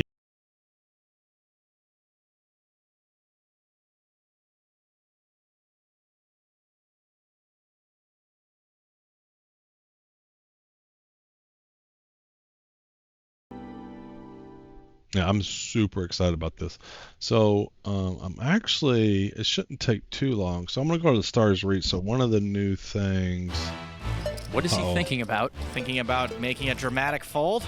Yeah, gonna close that out and refresh him. So I thought they had a news section here. Here we go. Or was a new post? News. Here we go. Preview of a homesteading. So this came out this week, so I wanted to kind of read through this. Pala Vibes, it may be. I'm not familiar with that one, but this is 100% MMO, so it's not like, I don't know, games that are MMO light and that there's 64 people in a world and that's all you can do and you can spin up your own servers. It's a true MMO like PAX Day, but it's closer to Star Citizens in that there's only one server, so to speak, and you don't have to like, oh, let's make sure we're all on the same server so we can play together. There's only one world, and then there's multiple planets within that universe, or one universe would probably be the better way to do it. So let's go through this. So there are, you can see the building structures and whatnot. Like that's a structure, platform, stairs. Hopefully they have different types of materials. One of the things I was saying was, one of the things I'm not liking about PAX Day is even though you can build whatever you want, it still feels like everything looks the same. A lot of stone, right? So hopefully there'll be a lot more different materials that you can build for. And I can see for PAX Day where they're trying to get this, 12th century France type look. So there's only so much you can do. But in a future stars, thing like that, you would think that you could just have infinite number of types of looks and feels because it's a future and colors are available to you. So there are all these worlds out there for you to explore. A natural question is can some of it be mine? Well, the answer is yes, absolutely. And what I'll do is, just in case it doesn't show well, we'll bump the font up there. In our current pre-alpha state, players can use a Trailblazer tool to set up temporary camps. Soon they'll be able to turn those temporary camps into long-term homesteads instead. Cool. What is a homestead? Homestead is a patch of a world that you claim as your own. You set up a camp, register the camp with the Transplanetary League, and voila, it is yours. Now you can build on that plot of land. You can create a home, a shop. So I'm curious, how many homesteads can I have? Can I have more than one? What determines that? Is it going to be, like PAX Day where they're probably going to do subscription based, and then the more land you have, it costs. I'm just kind of curious what the rules are they're going to have around that. Now you can build on your plot of land. You can create a home, a shop, a manufacturing facility, a farm, a giant robot, whatever you desire. If you claim a homestead in space, you can build a starport or haul out the interior of an asteroid as a smuggler base and more. Very, very interesting. That's cool. To do so, use civil engineering right there for you, Scar. That's you, man. Like the Instaformer, Fabricator, Paver to build structures and roads. You can use forestry tools like the Xylo Slicer and Growth Pod to add growth trees and plants. And you can use mineralogy skills to transform the terrain around you with the Terraformer. Very, very cool. Later, you'll also be able to add active defense systems like turrets and force fields to keep aggressive wildlife at bay, and to simply build passive defenses like walls and ditches to discourage them from wandering to your property. So that's kind of cool. Like PAX Day, I can build a thing, but I don't really have bears coming in and sniffing around and doing stuff. It sounds like maybe in this game, although it won't be P versus P based, and if you enable it, can someone attack your homestead? I don't know, but it does sound like the wildlife will come in, and so you'd be encouraged to build defenses around there. Pretty neat. In other words, it's your home, and your imagination is only limited to what you can do. Expanding your domain. There are lots of planets out there, and we don't want you limited to living only in a single world. There we go. So you can unlock new homesteads as you adventure. Cool. Usually by acquiring new nodes on a skill tree, but there are other ways as well that we'll unveil as we develop. Very, very cool. These additional homesteads can be used to either establish another home on a different world, or they can be placed next to your existing homestead to enlarge your original claim. All right. Can I move a homestead? The answer is sort of. If your homestead is empty, you haven't built or changed anything there, then sure, you can release it and go place it somewhere else. But if you built a lot of stuff, then it's a different story. Eventually, we'll be creating a system that packs up your stuff into a crate so that you can move somewhere else and reassemble your structure at a new location. That takes some effort, but it does make it possible to relocate your homestead. Note, the first iteration of this feature will not be nearly so refined. In the first iteration, if you release a homestead, you lose everything on that homestead. So choose wisely until we get the rest of the system built up. Well, I'm not even in the game yet, so I'm not worried about it. Can my friends help me build? Absolutely. Even in this first release, you'll be given a friend's permissions to build and change things on. It's like, even PAX Day kind of missed that out. It's like clan or not, and you can revoke those permissions also. We're also adding a gifting feature. You can, for example, mine a bunch of resources, bring them back to a friend that is crafting buildings and creating structures, okay? This, coupled with the fact that you can see the controls and tiles that people use as they build, allow you to cooperatively and easily build with others on any homestead. It's a fun way to build to enjoy, so kind of neat. I was watching one of the videos when they were terraforming the more people that were terraforming at the same time kind of seemed like the faster it would go. So maybe building is faster if you have more people working on it. Will be other features in this update? Well, honestly, that's already quite a bit, but we're planning more on top of it. How much Alyssa will make the cutoff for this particular update? We're not sure, but we're currently working on prospecting. The ability to find stone, metal, and gemstone deposits on or below the surface of your world. Seasons, the world transform around you as seasons pass. Cool. Onboarding, the game now has a lot of features, even though we're not even close to feature complete.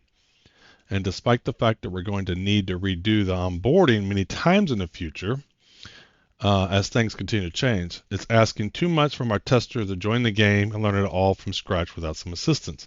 Those F1 screens just aren't enough. So we're going to try some stuff out to help out with that. So basically the learning experience as you play the game. We're working on cliff traversal and falling damages with the objects to make cross-country travel more challenging, but also more of a puzzle and fun. We have some ideas of how to make creatures smarter and more interesting, so we'll be tinkering with that. Bug fixes. The tests we run are continuously feeding us, blah, blah, blah. Yeah, of course. And more. Yes, definitely more. When will this update occur? After the Thanksgiving holiday, so early December sometimes. I hope you're looking forward to it. We're really to start running long duration tests. So I haven't been invited yet. I think I've signed up a couple months ago. But super, super excited. I can't wait to get in. All right, so let's do... I wanted to do this video. This guy actually goes in and shows real gameplay. So I haven't watched it yet. I played it a little bit, but I haven't really watched it. So let's get into this. Stars Reach pre-alpha guide, beginner's guide, because there's been a huge inflow of pre-alpha testers. They've been inviting people. People have been joining up and playing. And the pre-alpha is so far along, not so much more focused on one specific thing, that there's a lot of stuff to get involved with and cover. And so I'm hoping to show you guys like how it's going if you're curious about the game, and also if you're a pre-alpha tester or hoping to join the pre-alpha test. This guide is going to help you out so you know what you're doing when you get in, because commonly right now is a lot of questions being asked in the Discord, like, how do I do this? How do I do that? And so hopefully this video relieves all of those questions, and you can get it started on your journey much, much quicker. So let's just hop into it. When you create your character and load into the game, you're going to hop onto one of these platforms. You're going to load on a planet. I think you can load on currently one of 3 different planets. I am on the temperate planet. This is called a real life station. You can store your real life there, so if you die, you'll spawn back there. Yeah, that's where you spawn. Okay. First things you'll have on your toolbar, right here on the right side, you have your Omni Blaster, your Pathfinder, your Trailblazer, and your Harvester. Your Omni Blaster is your damage weapon. That's what you start off with. That's what you're going to do combat with. Your Pathfinder allows you to grab waypoints, which I will show in a bit. And then your Trailblazer is basically your ranger tool. This is going to allow you to place camps, as well as to get some improved functionality of making those camps, and then also allowing you to freeze and burn things later on. Harvester is pretty self-explanatory. When you see like mushrooms or logs or something out in the world and you want to harvest them, you use your Harvester. Now, you can only switch out gear from your toolbar while you're in a camp. So if I press I, you can see I start with some items. So I have to be in a camp to change the main items on here. So I've already been messing around with this character a little bit, so I'm just going to show my inventory off. So anyways, the Terraformer, you'll have a Terraformer in your inventory that will not need to be crafted. I'm just going to switch out the Harvester right now so I can grab that Terraformer. You also start off with some consumables, these consumables right here. And if you want to use consumables while in game, you can hold... I mean, what it takes to make camps, I'm just kind of curious. So it sounds like camps are super important. And they tried to make camps important in Star Wars Galaxies, and there was a whole profession around making neat camps, and it was the ranger profession. So I'm kind of curious if, if you have a ranger in your group, he can lay down an elaborate camp that then everybody can do more functionality. Z, and you can move your mouse around and do whatever you like. Right off the rip, let me show you the Pathfinder. Actually, before we get into the Pathfinder, let me show you the skill tree. Ooh. So this is definitely, I think, yes, this is the Star Wars Galaxy. So there isn't necessarily levels per se. Each skill probably has skill points, and you probably have a certain amount of skill points that you can spend. And then you can kind of build up what kind of character you want. A little bit of civil engineering, some ranger, combat, all ranger, whatever. And I'm kind of, so in Star Wars Galaxies, you could like master a full base profession and 2 elite professions, generally is what you could do. And then any kind of mix of combinations of that. And that seems very similar. So you can press K and it will open up the skill tree. The Ranger skill tree is... Yeah, you can see the different kind of, that Rangers, and this is straight from Star Wars Galaxies, the different kind of camps. One of the cool things, the elite camp, the best camp you can make in Star Wars Galaxy was so cool, man. It just had all kinds of stations in there. It was just like a home away from home. All the camping stuff, that's going to be from your Trailblazer. Then mineralogy is going to be from your Terraformer. Let me do this. So I don't know. Oops. Let's move me over here-ish. There we go. So you can kind of see that stuff over there. You're going to have your combat tree. This will, you've got basic combat. You've got your Omni. I want to look. Omni Blaster recipe, Helix, gravity gun, shields, drones, better shots, better heals, bigger bombs, and then I guess your drones can do more. Blaster, you'll unlock more recipes as you get XP. Forestry, dealing with trees, like cut. Yeah, cool. So, I mean, you can, right now today in PAX Day, I can just build buildings, but imagine now I can build a building and have a garden area and can decide how the trees look there. Kind of cool. Cutting them down, planting them. Botany, I believe, is this an offshoot of I think it's an offshoot of something. No, that's harvesting. Yeah, so botany is a harvester thing. And then you've got your survey, which is the Pathfinder tool that I'm going to show you now. So with the Pathfinder tool, you can set waypoints. Let's see here. How do I set my waypoint? Was it E? Yes. So E lets you set your waypoint. And so if you find something you want to come back to later on, like let's say I want to come back to this location, which I will want to come back to this location, I can set a waypoint and it'll create that yellow marker that you see on screen. That's really cool. Oh, also, since I'm about to start moving, I should probably talk about the 3 bars down here at the bottom. So you've got your green health. That's your health is your that's the green stuff right there. Pretty self-explanatory. You've got your focus, which is the blue bar, and then you've got your stamina, which is the yellow bar. Yeah. So it's health, mind, and action, straight from Star Wars Galaxies. You will consume stamina by running. Yep. Like so you can move and then hold shift to run. You can also consume stamina by dodge rolling, which is moving and then hitting control. And then you can also consume stamina by climbing. So if you go up to a building or wall, you can press spacebar to jump, and then spacebar again to... So if you play this game, you're going to be in your building, and I'm going to climb up onto it, be like poking in. Start climbing. Nope. Get up here. And then that'll consume stamina. The other option you have is... That's kind of cool. I like that. Which to slot your weapon, unslot it, or holster it, I guess. You can go into stealth mode by hitting control while having nothing equipped, which is cool. There was an assassin profession, and I thought maybe that would be the roguelike profession. It's not really a movement option, but it is nice. From my understanding, it's sneaking around creatures and whatnot. It's pretty cool.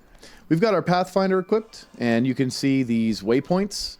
Collecting waypoints will give you survey XP, and you can only see them when you have the Pathfinder equipped. So you've got your Trailblazer, and then you've got your... So I like that. What you have in your toolbar, you go into the camp, you line out what you want to be able to do, and then you can go do it.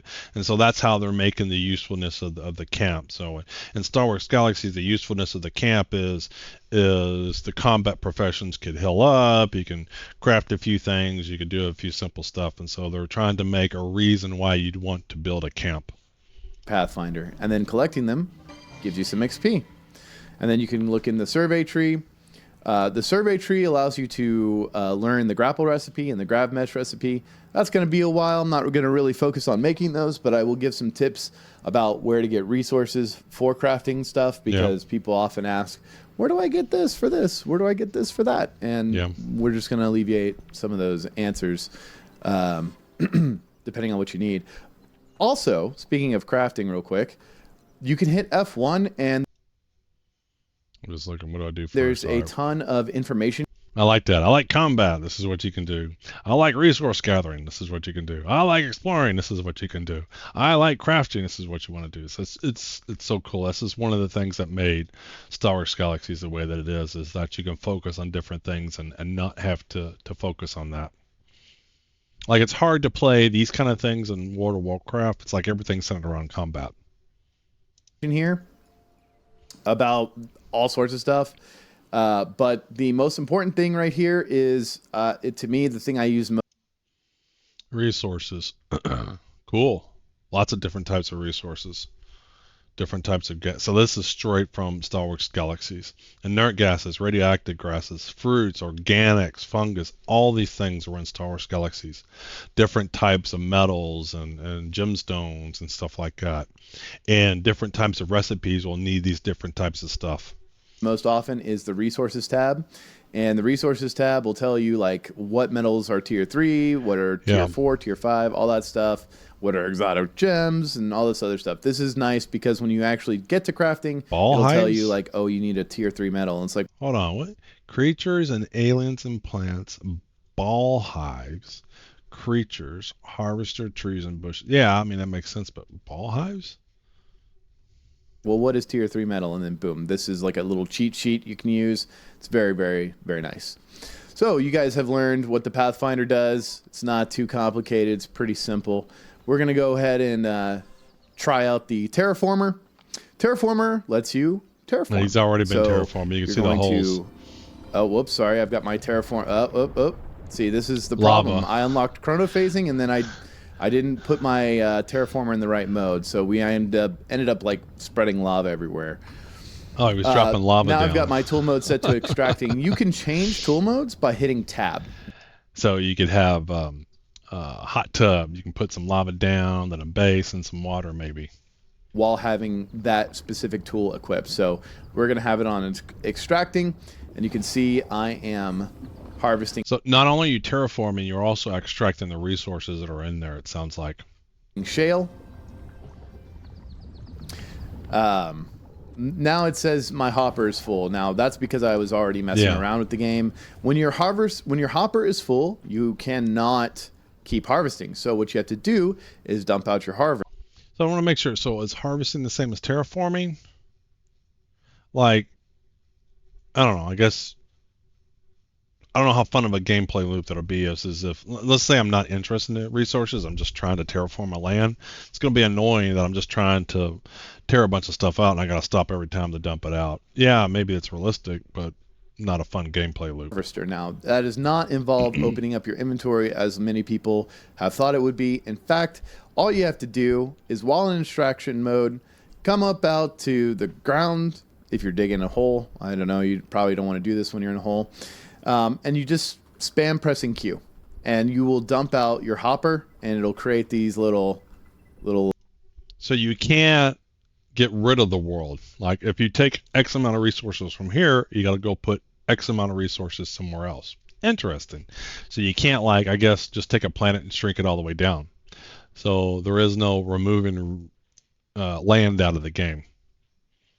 Things Makes of shale. Sense. Or it depends on, like, if you're in space, I think it's like pyroxene or something like that. That's what the material's called. And now we've dumped out our hopper, and we can go back to... Because you know people would just shrink a planet. to terraforming the world, harvesting stuff. We'll get, shell resource for, just harvesting. The other mode you have is the chronophasing. So chronophasing I already unlocked in the mineralogy stuff. I really wanted to show it off. It's pretty cool. Yeah. Basically, chronophasing allows you to progress time or rewind time. Okay. On materials. So, like, let's see. Let's see. I think pressing E reverses time. So let's see what happens when we reverse time on shale. It'll shoot out this stuff. So is it like an undo button? And then you can see like this was white, but it's turning to a different material now, and it's no longer shale. So what is it turning into? Let's try. So is it realistic in that things over time will turn to other stuff, like trees will grow and die? And then let's take oil, for example. If it stays long enough, you know, living material will break down and become things like oil. And so you can change the state of something? That's wild. It turned into clay soil. So that's what chronophasing does. Now, if we want to turn it back into shale, we can go back into chronophasing. We hit Q. That's different. Smack it up with that Q button. And it'll just... And now you can see it's turning white again. Sorry for the dark screen and the shadows of the tree. Probably not an ideal spot to do this. But you can see it's turned back into shale. Yeah, that's one thing I wish PAX Day had is it sucks crafting or building at night. And it looks like this game's going to have the same thing. Which is cool. So, like, there's all sorts of interactions like this in this game. There's a ton of interactions like this, actually. You'll be able to create all sorts of resources if you just have the geological alchemic knowledge to do so. There's going to be a ton of different interactions here. Interesting. You can see like it's back to shale, which is cool. Trailblazer. Let's see if our camp expired, and now you can see that I've got a big camp, just like Star Wars Galaxies. Look at the Ranger tree. So camps aren't permanent. It's the way it was in Star Wars Galaxies too. Camp size, you can put.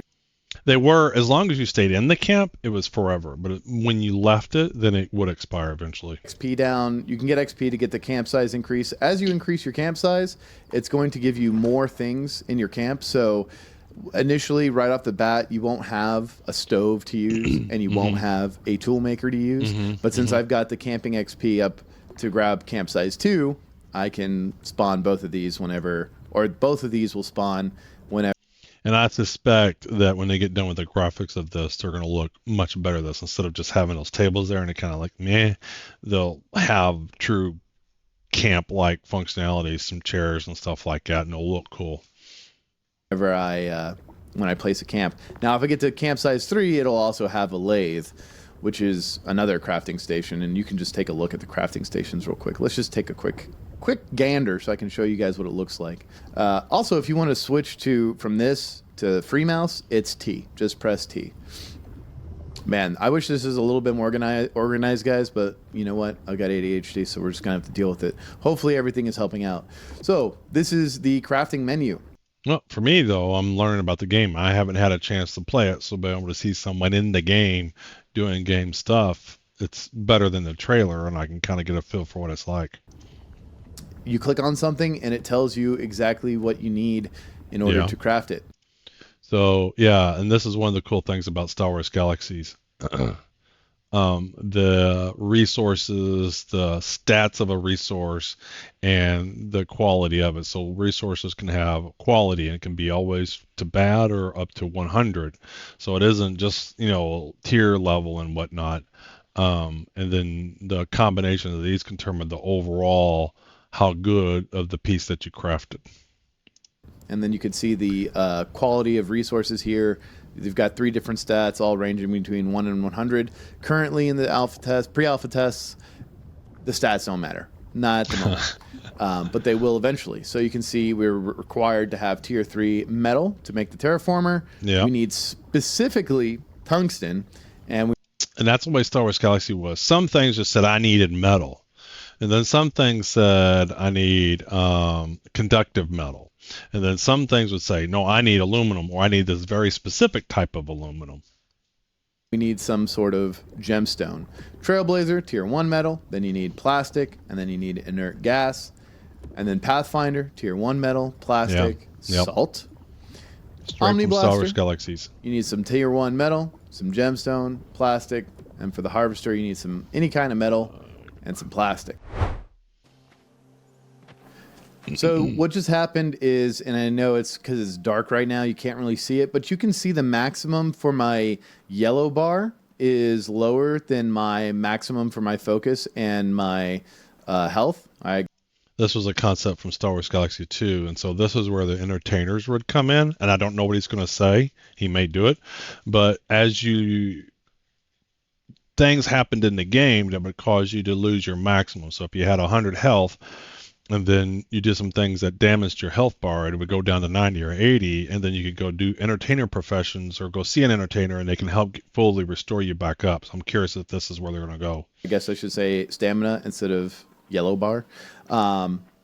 There's a bit of blackness on it, and that is a wound. You will get exhausted as you do things, and that exhaustion wounds you. And to take off the wounds, you'll need someone to go into a camp and do /dance. So this is kind of the idea that they had in Star Wars Galaxies where you would dance and it would heal people. It doesn't work unless you're in a camp. So if you got a lot of wounds, which you will get wounds. Yeah, I mean, Dan's World, I've been kind of using this session to just get up to speed on all things Star Wars Re. So I've been watching as many videos as I can about it and whatnot. This is one, but I'm gonna have, when I post this as a YouTube video, I'm gonna have a link of all the videos that I did. I can go ahead and grab this one though and put it in there. I'll put that in the various chats here. Put that there, and then we'll throw this here. But I plan on, when I post this video to YouTube, I'll have all of them out there. Let's get back to watching this. All right. When you're doing combat and you're running around, you'll just naturally get wounded. I mean, that's straight from Star Wars Galaxies, though, isn't it? It's like, yes, it's fine. You just need to get someone to dance for you. All right. So I want to show off some combat. You'll find like groups of enemies running around the world, and there's all sorts of different types. Actually, there's kind of like 4 types right now. Actually, 5, I think. Anyways, these are ball hogs. You can shoot at them.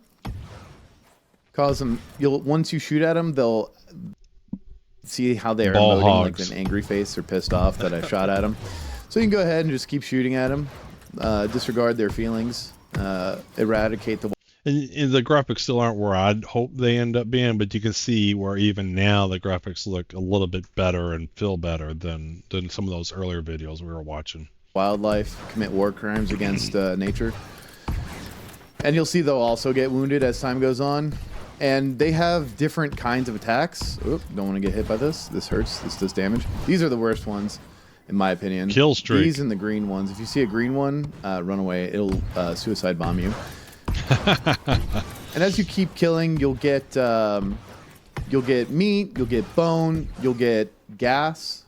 Some of these are required for battery too low on my Omni Blaster. We'll just run around and grab the battery loot. Too low. And dodge bullets that it is shooting at me. If you click and hold your Omni Blaster, you'll be able to do a charge shot, which will do more damage. Okay. Which is nice. Killed that. Here we go. Ooh. There we go. Hey. And then it dropped. What did it drop? It dropped methane. All right. So methane so you is don't actually loot nice. bodies; they just drop you can stuff actually, and you pick it up. I mean, obviously these are all crafting components or crafting materials. But if you're wondering how to get gas, it's going to be from animals. You're going to have to kill these animals. So far, there's no NPCs or anything to kill. So if you're wondering about that, there's no NPCs, and there's also currently no PvP. So you don't have to worry about other players. But if you're in the pre-alpha test, please do not grief your fellow man, since we're all. How do you grief them though if there's no P versus P? All in a testing environment currently. Not intentionally anyways. Don't intentionally grief. Anyways, as you do combat, you will get combat XP, and this will allow you to start unlocking the other weapons. The Helix heals. The gravity gun is more of a CC option. Drones are pretty big damage. They're pretty decent. Killing. You know, not only will you be able to unlock recipes for like the shields and stuff, you'll also be able to unlock abilities. So with the Omni Blaster, you can unlock a tri-shot, and the Doom Blossom, which are actually pretty nice. I like them. My other favorite weapon is the gravity gun and the Helix, just because I like healing, and the gravity gun CC is kind of cool. Yeah, I mean, you can see combat, defense, heals, bombs, some more shield, and then some drone-like functionality. Especially, I can imagine in a situation where, you know, you're playing the game with a group and you're healing them, and then you get somebody on you and you just use the gravity gun to use Black Hole Bomb or Boomer or something, which Black Hole Bomb just sucks everybody in, shoots out an orb that sucks everybody in and then does damage, and then Boomer explodes around you and pushes everything away from you. As you kill things, power-ups will drop. And this specific power-up is a bomb, so when I touch it, it does damage and kills the things around me, which is nice. But it doesn't I don't hurt know if you. it's always an instant kill, but it definitely insta-killed that thing. And so, yeah, they will do AoE damage around you. There's also an invincibility power-up. It makes you invincible when you grab it. It'll, So kind of you know, some it's like the first-person Mario stuff Star in it too. And then there is a power-up that will double your speed and increase the jump of your height, which is really nice. Also, it makes you immune to fall damage currently, which is cool. And then there's another power-up that'll just fully heal you. It won't heal the wounds that you have, but it'll put you up to your maximum, your current maximum. As you can see, this guy was just dancing. It's not animating, but he was dancing, and that pulse is healing me. Oh, that's cool. And I can heal others as well if he needs it. I see that -1 exhausted. That means he's getting healed. And as you dance, you can see it's also taking up focus, which is cool. It does cost something to actually do. Later on, I'm pretty sure that dancing and entertainment and stuff will be its own profession. But for right now, everybody can do everything. While I'm here in camp, I'm going to go ahead and switch to my harvester to show you guys how harvesting works. It's not too complicated. You just equip your harvester and you go find stuff to. So one of the things he said it earlier in the video, but your toolbar that's on the right-hand side, your loadout for that you can only do when you're in a camp. So you're in a camp, you decide what kind of tools you need, what you're going to have, and then that's what you have until you go into another camp or set up a new camp. Harvest. Now, you can't harvest from trees because that is a forestry thing.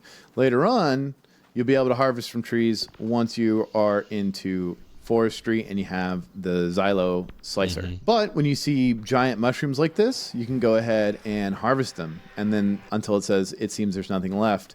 From the mushrooms, I've been getting ammonia and salt. Salt is necessary for certain crafting, which is really nice. Speaking of crafting, let's go ahead and head out to space. I'll show you guys how that's done. Thankfully, space. I've created a waypoint to where my original location. So I don't know when you join their dance world, but you can create your home world, your home plot, your homestead. You can do it on planet, or you can do it in space and create a space station. Was, which is really nice, so you can wander around the map and not get too lost. When you're running around the map, the developers have gone ahead and placed these beacons of light. The big blue light, that's where the portal is. Where that giant yellow thing is, that is where the portal is. And this is our portal, so we're going to go ahead and go through. When we get the option, there we go. Get right underneath it, press F, and we'll load into space. So we spawned on a relife station, which. So, you know, I guess it is what it is, but it would be cool to be able to do like Star Citizen, be on a planet and just kind of fly out and go to somewhere. But which is cool. Every time you load and transition, your character's customizations will change currently. They're doing some testing with like clothing and character sliders where we're not actually affecting the character sliders, but you know, it's there. The reason we're in space right now is I wanted to kind of demonstrate how space works, but also station. I wanted to demonstrate where to get the nicer materials. Some of the materials you're going to need for crafting. Space is pretty dense with this stuff. So you jump out into space, you hit double space bar, press space bar twice, and you will start floating. You can shift to run around even more. You can press control to go down. You can hit space bar to go up. There is no rotation at the moment. You can see someone was building here. Someone built some stuff. That's cool. When you approach an asteroid, you will automatically adjust to its gravity. And when you jump, you'll jump really high. You won't take fall damage. That's cool. Not currently yet. Maybe there'll be in the future momentum you know, if you slam into the asteroid. But just like the space station, you just jump, press it again, and you're back to flying. So we're going to pull out our terraformer here. We're going to get in here. And you'll see that there's the ground, which is pyroxene. But here is iron. So we can collect iron as we need. Then there's also chromium and magnetite. These are all different kinds of metals that you're going to need for crafting. And this is the most abundant place to find these. And manganese. As well. So you're going to find all sorts of resources in space, as well as tungsten. Tungsten you'll find on smaller asteroids. Down there? My hopper is full, so we're just going to go ahead and come out here and just dump it. There we go. It's going to dump where your crosshair is. Yep. Let's look for tungsten real quick. All right, so I finally found some tungsten. It seems that most of the planet has already been... Not planet, sorry. Asteroid. Most of the asteroids have been mined currently in this stage of the pre-alpha. This has actually been the first time we've kind of really had consistency between the worlds, like, you know, like an actual MMO. So we can go ahead and just start mining tungsten. This will be useful for us for crafting later on. But you usually find this tungsten on these smaller asteroids, because I know that's going to be a question that comes up quite often when people are like learning to craft and get their crafting stuff ready and all that good stuff. So I'm glad we found some tungsten so I could demonstrate it. Now the worlds will be reset occasionally, and I suspect they'll be opening up more worlds as time goes on, you know, testing stuff out. That's not dev confirmed. That's my suspicion. Just the way there's not Dan's World, they don't have servers that you select and can play servers. The way they said they're going to scale out the game is they'll just add more worlds, more planets and whatnot. So they're procedurally generated, and you can terraform them to however you want, and then they'll just add more worlds so it doesn't feel like, you know, but you can still visit somebody because there aren't servers. Want to get that out there. So when you're out floating around in space, you'll notice there are blue beams. The developers have placed these blue beams. They are, again, they are teleporters to other planets. If you want to go back to the temperate planet, it's always this central location here with the teleporter on the bottom. So I don't get a feel they're spaceships, really. Teleporting from planet to an asteroid or a space station, I don't know, isn't what I would think. I would think I'd be able to fly to these places, and I don't get a feel that spaceships are in there. And then we'll just go ahead. It's just more ground play in space. Ahead and head to one of these planets and see what's going on. All right, so I ran into a bug, so I had to reboot the game, but that's fine. It looks like we've spawned on the desert planet, which is actually my favorite planet thus far. There's like player-made stuff here. People are building giant pillars and putting trees on them and, you know, just generally playing the game, you know, having fun. That's pretty much the basics. The rest of it, if you figured out those, you can figure out the rest of the game pretty much. You know, like forestry, civil engineering. Civil engineering is something I've been wanting to do. So that's what I'm going to attempt to focus on. Hold on. I want to look at that tree for civil engineering.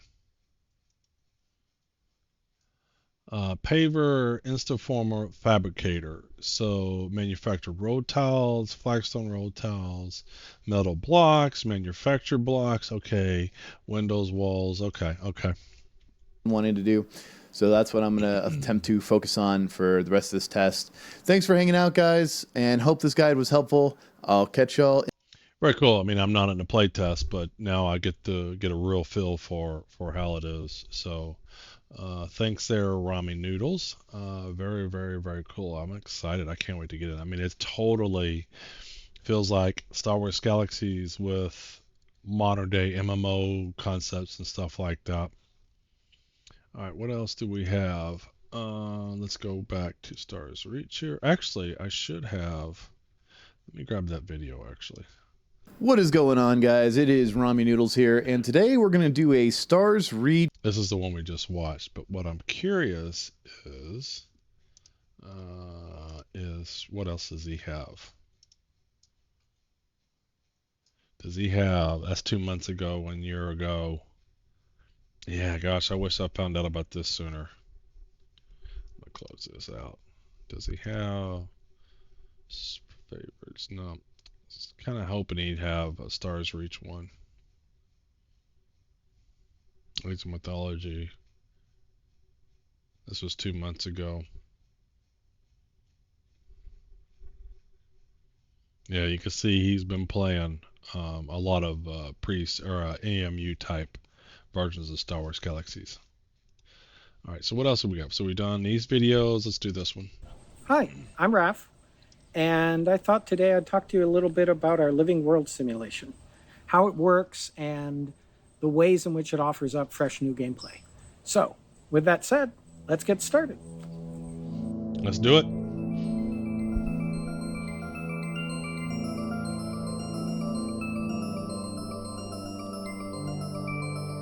All right. If you look at the world we're looking at right now, and you may have seen in any of the videos we've released that the environment is modifiable, right? So you might have thought that what you're seeing is voxels, but this actually is not voxels, and it's also not a static mesh. What you're seeing is the output of a real-time simulation running in the cloud, and technically the right term for it is cellular automata simulation. Most MMOs have worlds that are like... And that's what I was getting from the other one when he said there was a time dilation gun, so I could move a piece of life or whatever, and move it forward in time and back in time, and then it would go through its normal life states or whatever that happened to be. So the world, it's not just pre-generated worlds, is they'll generate a world, but then it'll grow and evolve based upon the simulation. So the world does have a simulation. It would be like not just playing any of these Sims games, but then the world also reacts to that and changes. So you have seasons and it has it, but plants grow and die, I guess. That's just, nobody's doing anything like this. Not that I've seen.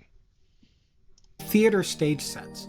We want worlds that respond to player actions and also evolve on their own. Yes. The first step is that we generate Nobody's doing anything using like our this. own system that gives a ton of control to designers, so you don't end up with generic, samey planets. Yes. Then, when we launch the planet, the simulation starts. In the real world, you have molecules. Atoms decay, you have states of matter, and things transform from solid to liquid to gas. And I think that's why the graphics look the way they look, because they're focusing more on the simulation side of it, and they can always enhance the graphics over time. But something going from this is my beginning state to my middle state to my end state, and obviously there's more states than that, is what's more important for the world they're trying to build than necessarily to make it look just so beautiful. They're spending time and energy on the simulation of the world. The graphics can come with time. We can't run Molecule AI just yet on today's computers, but we can use the same ideas at lower resolution. Our stone knows how to be stone. Yeah. Materials know how to fall and flow and react. The AIs actually hold hands with each other to hold each other up, so I can cantilever this shale out over the lake. So there is physics to that, because I was kind of curious, PAX Day, when you're building something, there's physics to that, and you can't just build infinitely high. So it sounds like materials will interact with each other based upon what their physics are. I try to do the same thing with sand. Well, their grip isn't so tight, so the sand slumps. Yeah. And water, well, it has no adhesion at all. It actually flows around in puddles. Along the way, it can even erode the other materials. In fact, there are resources. That is so cool. So if they got a river flowing on a planet, if it's simulated long enough and everybody left the planet alone, then I would expect a canyon to eventually be carved out of it. Resources in our game that can only be obtained from erosion. So I was excited about the Star Wars Galaxy-ness of this. This is just, Star Citizen's doing some stuff that's cool, and that, there is no loading screens, kind of like what we have here. But they're doing something a little bit more, in that it truly is a livable, breathable world. That's way cool. Support states of matter. You can melt that stone, watch the lava flow, and congeal into a new shape. Yeah. What do you think will happen if I melt the sand? Yep. Yeah. It transforms into glass. Yeah. All of these things matter because your movement is affected by things like how icy the ground is or whether you'll slip off a cliff. The ground grows slippery with the ice. You take damage when you come too close to lava, and so on. And of course, there can be poisonous gases, things can catch fire, and the whole world can change as the seasons do. Each of the plants in our world is also running its own AI. These trees grew here. They're like mobs in other games. They know how to grow, to spread, to respond to the climate. This is great. As seasons change, they might die. You know, and again, I just go back to just something like Pax Day or anything, and the world is what it is. You know, a tree is this size, and if you were to go to that spot, that tree would always be there. Doesn't sound like that's the case here. Back in the frost, they know how to throw off seedlings. As players tend the world, they can bring forests to life. Yes. This all ends up with... It's combining the simulations games with an MMO, and that's the next evolution of MMOs, I think. Is it shouldn't be static worlds. And people are doing, like, even in Star Citizen, they're trying to do percentage generated planets, so they have to craft each one.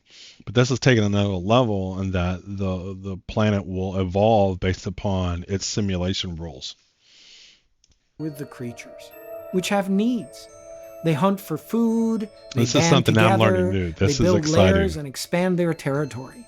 Because the world is built from the ground up as simulation, they have a really rich world to react to. Yeah. If you leave these creatures alone, they might take back their planet. I wonder if they'll have evolution to a sense in that new creatures can spawn into the game based upon certain evolutions. So, all in all, the living world isn't just about having cooler digging or chopping down trees. It adds a fresh layer of interactivity to pretty much everything in the game. Yeah, this is cool. But you might be asking yourself, wait a minute. If you can change all of that, what about griefing? And that's a really good question. And our answer to that has to do with planetary government and the way in which we allow players to really take control of areas, own them, and set the rules. But that is a topic for another day. Yeah.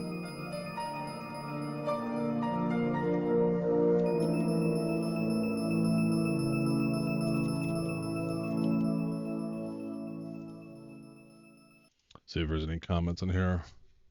Ralph has been talking about Cellular Automata since Ultima Online. I'm excited to finally see it come to fruition. Actual freedom in MMORPG is extremely rare to come by, so I'm definitely, this is really, really cool. This is really, really neat. All right, what's our next video here? Let's see what else they got. I think we've done most of them. This is the last one, so short one. This is the last official Stars Reach video. Hi, my name is Raf Koster, and I've been making online worlds for a long time now. Yes, the thing is, people think they know what an MMO is. It's leveling up, it's killing purples, it's DPS counts and instances and all that jargon. It's time-consuming with a zillion HUD elements on screen. It's running through static zones and being the same chosen one as everyone else. We don't think MMOs have to be that way. That's right. Long ago, an incredibly powerful ancient alien civilization terraformed whole arms of the galaxy to create what they called their garden. And they left behind their works, their robot servitors that to this day follow the orders of their long-vanished masters, and of course the legacy of their genetic engineering, which includes us. A science fantasy setting full of lore and secrets, factions to join, and mysterious artifacts. It's time for trees that grow, for creatures that steal your stuff and take it back to their lairs. So what's happening here, just from the other video, is there's a gun mode to where you can make something go forward in time or go back in time. So they got these guns set to go forward in time, and so they're making the trees grow. So if you want a tree in a certain spot, you can plant the tree, and then you can do the time dilation on it, and then you can get it to the height that you want it to be. It's just so cool. For creatures that steal your stuff and take it back to their lairs. If you neglect that alien infestation over there, it might expand and grow towards your house. Yes. Every one of our creatures runs AI like The Sims, and they live on thousands of planets. So the question, so yes, this is cool and you can do this, but if you played any sim game, they can bog down as there's more and more stuff. So, kind of go back to my original question is although there's not going to be servers, at least that's my understanding, there's not going to be servers, and the way they're going to expand the game is to add additional planets. Where is this running? What runs on the client side? What runs on the server side? So I assume the simulation part runs on the server side. Otherwise, you could just totally hack the simulation on the client side. So what is the infrastructure required to do that? And how many people can be in a given area? If everybody goes to somebody's hangout, what's the limits? And then if it is evolving and there's more simulation stuff that's happening, how does it decide what to simulate? When does it simulate it? So, it sounds cool. I love this, but I'm just curious where they are from a technology standpoint for that kind of stuff, because it requires some CPU there. Because we leverage the power of the cloud to have a single shardless galaxy of worlds. Yeah. All of them terraformable and with permanence, so what you change is saved. Planets you and your friends can build on and set. So what happens when Asmongold plays this game and 1,000 people in one area? What's going to happen? We're in the great tradition of games like Ultima Online, Star Wars Galaxies, RuneScape, Minecraft, and EVE, but we want to look forward, not back. That means players able to choose their own fun, whether it's blasting away at alien monsters, leading a village, exploring. I believe that choose your own fun is straight from Ralph Koster's speech, and then you can now get the book, A Theory of Fun, which if you haven't read it, it's really, really good. But that's straight from it. Choose your own fun. Strange new worlds or cornering the market on rocket ships. It means great character customization, not gender lock classes and limited gear. And above all, it means recognizing that it takes all kinds of players and all sorts of play styles to really make an alternate world. Mm-hmm. We use skill tree advancement because, let's face it, getting out leveled by your friends kind of sucks. It should be up to you whether you want to solo a tough critter or gather a group of 50 to take down an alien spider dragon. It should be up to you whether you work on building your house solo or bring together your guild to found a city. And someday your guild might govern that planet. Yeah. And then you'll be able to decide whether to make it into a roleplay heaven or a wretched hive of scum and villainy. I know, these are big dreams. We've built a lot, but there's more still to do. And it's time to bring you into the process. That's why we want to invite you along on our journey as we reach for the stars. And we'll be showing you things a little more raw and unfinished than you might get to see normally with a game in development. Yeah. But this game is for you. You should get to help shape it. So, if you want to help us reach the dream of worlds that feel alive and alternate realities to call home, join us on starsreach.com, where we'll be posting design material regularly. Join the Discord, where we'll be hosting regular dev chats, and help us build space for everyone. Yeah. So that's all of the official videos. Let's give that a like. There are, I believe, if we go pull the Twitter up, let's see here. So we're going to go to Stars Reach and social media, and Ralph here posts some stuff from time to time. So we're just going to go in. We're not going to do everyone, but we're going to try to grab a few more recent stuff. So we've seen the trailer already. I believe this is just what we've already read earlier. Make sure I'm not missing something. Yeah, this is what we've already read. So they took basically the news article and just redo it. Yep. And let's go back. This is that's the video we just watched. I'm kind of curious. I want to watch this video. Controlled Chaos here. I want to talk about some problems I have with Ralph Kostner and his new game that he's working on called Stars Reach. Now, Ralph Kostner is a long-time He's having too much fun with a lot of experience. He's worked on multiple games. Some of the games to note are Ultima Online and Star Wars Galaxies. And with Stars Reach, it's his own game made under his company. He's put in a lot of really interesting gameplay mechanics, and it's these gameplay mechanics that just sort of upset me in a way, but not in a bad way. First system I want to talk about is the skill system. There's no skill system classes straight in from this Star Wars it's Galaxies. all skills. The skills you choose determine what kind of class you are. And some skills you can use. So one thing I haven't seen spoken, though, is in Star Wars Galaxies, you had a number of skill points, and then you could distribute those one. I think it was like 255. This one, it sounded like as you gained XP, you can get more skills, but what's limited? So it says I have 205 XP. And so can I be everything, or what's the limiting factor of how much I can learn? Use right away, such as combat skills, harvesting skills, some crafting skills, stuff like that. You're able to use right away and are very interesting. The fact that when you go and do something, you get experience towards that skill. Okay. So if you go out and you shoot up some creatures, you get some combat skill.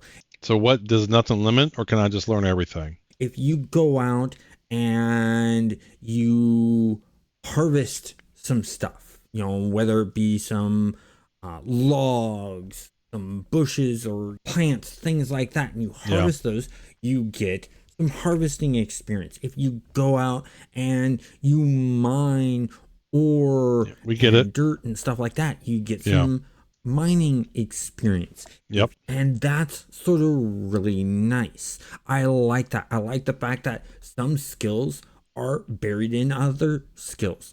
For instance, if you want to do, let's say, civil engineering, you have to do a bunch of mining and get those resources, gain the experience required to unlock civil engineering.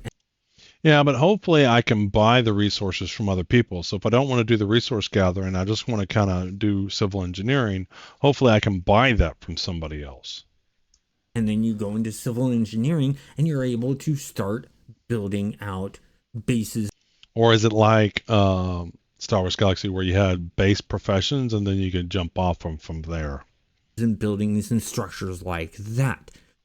That's a really cool system. Another example is combat.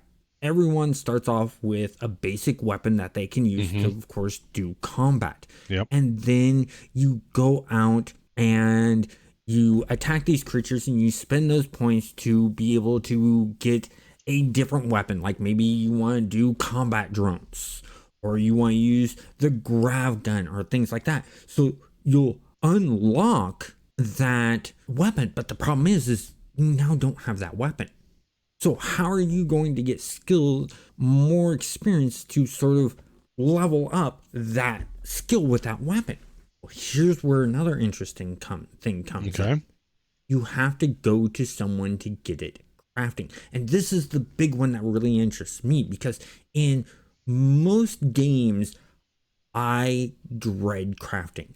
In most games that are MMOs, I ignore the crafting system for the pure simple fact that when you make the... I mean, for a lot of people, crafting isn't their cup of tea. I don't think crafting is a huge aspect of a lot of people. A lot of people just want to fight. Not saying there aren't a lot of people who want to do crafting, but that's not uncommon. That people just don't want to do crafting, they want to do other stuff. The armor, you make the weapons, it really doesn't mean anything. It's only like the alchemy and like the bandages and stuff like that that mean something, because you're able to make healing potions, you're able to make speedrun potions or stuff like that.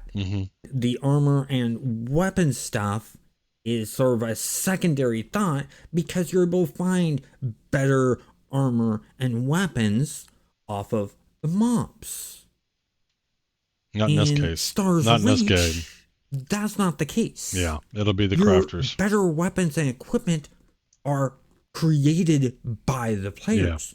When you take out the mobs, they drop resources for you to use in crafting, which then feeds the crafters. And that's just a really nice gameplay mechanic dial. I wonder how they're going to do the economy. So in PAX Day, they don't even have it yet, so that's kind of annoying.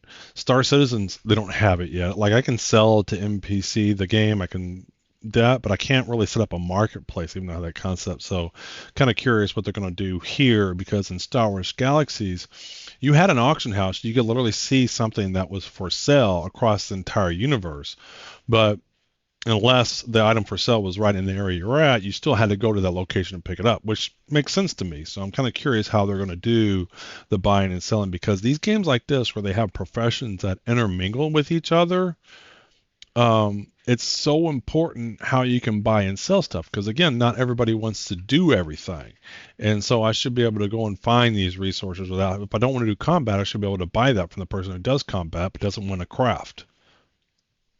And how will they do that? And it upsets me because now I'm enjoying crafting. I see a point for me to craft in the game. I don't feel that's a fruitless endeavor. Yeah, he sees it because he sees it as worthwhile, because that's the better material. I don't feel that I'm wasting my time doing something. Yeah. And on top of that, he's added in a player's. Yeah, you take crafting in World of Warcraft, and they're trying to change it so that isn't the case, but nothing that anybody crafted was always the best. There was, it was the M plus, Mythic plus stuff was the best. Economy just by creating a system like that. And so players will curtail the economy on their own. It's another game system he's created without actually creating it, because the players manage it just by creating the crafting system and making the crafting system important. Hopefully the marketplace and economy is well thought out. I'm kind of curious where he's going to take this. Good. The other thing that upsets me with what he... Because all the crafting may be fun, not everybody's going to want to do crafting. Or to spend the time to do it. Not everybody has the same amount of time. So if I want to do crafting and I want to do the combat, I should be able to readily be able to find for sale people that like to do combat but don't do crafting. And where did they get those materials, and how do they make them for sale? He's planning on doing, it's not in the game yet, but he's planning on doing is things like entertainers, doctors, journalists as a skill system. Those are all straight from Star Wars Galaxies. These entertainers will buff you and maybe repair some stats and things like that have we've kind of already seen that. Because the other thing I want to talk about is the stats, and it's the fact that when you can see how much he's been doing. You lose some health and then you slowly build that health. That's what the black bar is there. Yep. But when you die or you deplete it almost completely, it takes out and lowers the total amount you can get. And so that's where you need to go to these entertainers and these doctors to make it so you can get back to gaining max health, gaining max endurance, and stuff like that. Giving a reason for these entertainers to be in the world, a reason for these doctors to be in the world. But it adds one more thing. One thing that I've been missing in MMOs for a long time. It causes a community. And these are cool interactions, but it'll be frustrating if you can't find the entertainers or the people that hate that downtime. Like, I just want to go do combat. That was one of the things with Star Wars Galaxies. As much as I liked it, people hated having to go find the entertainers to go get healed up. And hopefully, I don't know what it is, but that was just one of the things I think people didn't like, because they want to go back out to combat, and then that's how Star Wars Galaxies kind of changed. So I don't see what has changed in 20 years that a lot of people don't want to do that. The people that want to do combat don't want to have to go find an entertainer to heal up. And although I like the cool concept of that, I don't know what the population of the universe of people that like that gameplay loop. And, as long as I can play a session and not worry too much about it, I think it's how often you have to do that. If it's too often, it just becomes something people don't want to do. And I'm curious how they're going to do it, because I just don't think anything's changed in 20 years with people that didn't like that part of it. I like it. I think it's neat. A lot of people don't. To sit around and hang out with one another. I miss the days in EverQuest where we would have to sort of sit down and heal up and wait for the healers to get mana back up and things like that. And we would just sit there and chat and get to know one another. Although there do seem to be some patient gamers these days. You look at Star Citizen, and they can take a little bit to get started with your gameplay loop in Star Citizen. So maybe things have changed, that people are looking for that style of gameplay. And goof around and have fun. You don't see that in the modern day MMOs. Everything's just go, go, go, go, go. There's no just sitting around because the system has a reason for you to sit around. The sitting around is because people are either...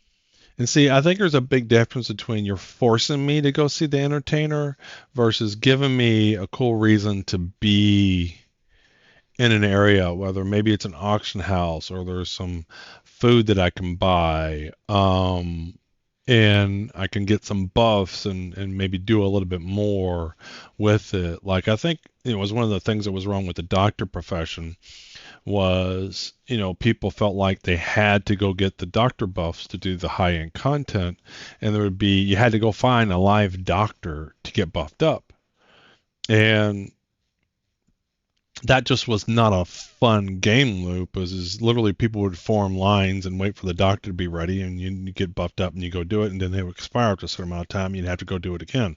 So as long as it isn't too repetitive, too slow down, but providing a buff, like you can do most, if not all, the content, but then the doctor buffs would help you do a little bit better, or entertainer buffs would help you do a little bit better and maybe a little bit quicker. So it felt like it was a requirement and you had to go do it. So if you want to pop in and kill some stuff, you could, but then if you want to do some things faster or better, then you can get those buffs. And in this case here, they're taking totally the straight Star Wars Galaxies, where I will deteriorate over time and I have to go find an entertainer.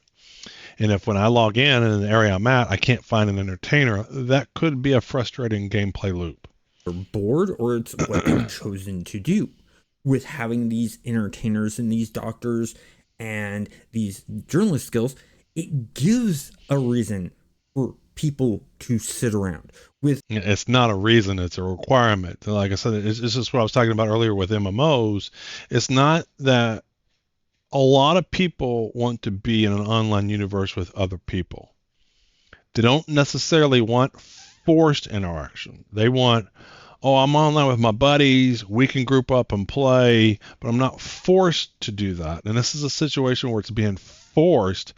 And I think a lot of the communities, a lot of people don't like being forced to have to do that, which is completely different than this is an optional gameplay loop that I can go do and enjoy it and experience it, versus I'm being forced. And you're going to force every single combat person who's not interested in that kind of gameplay loop to go do that gameplay loop.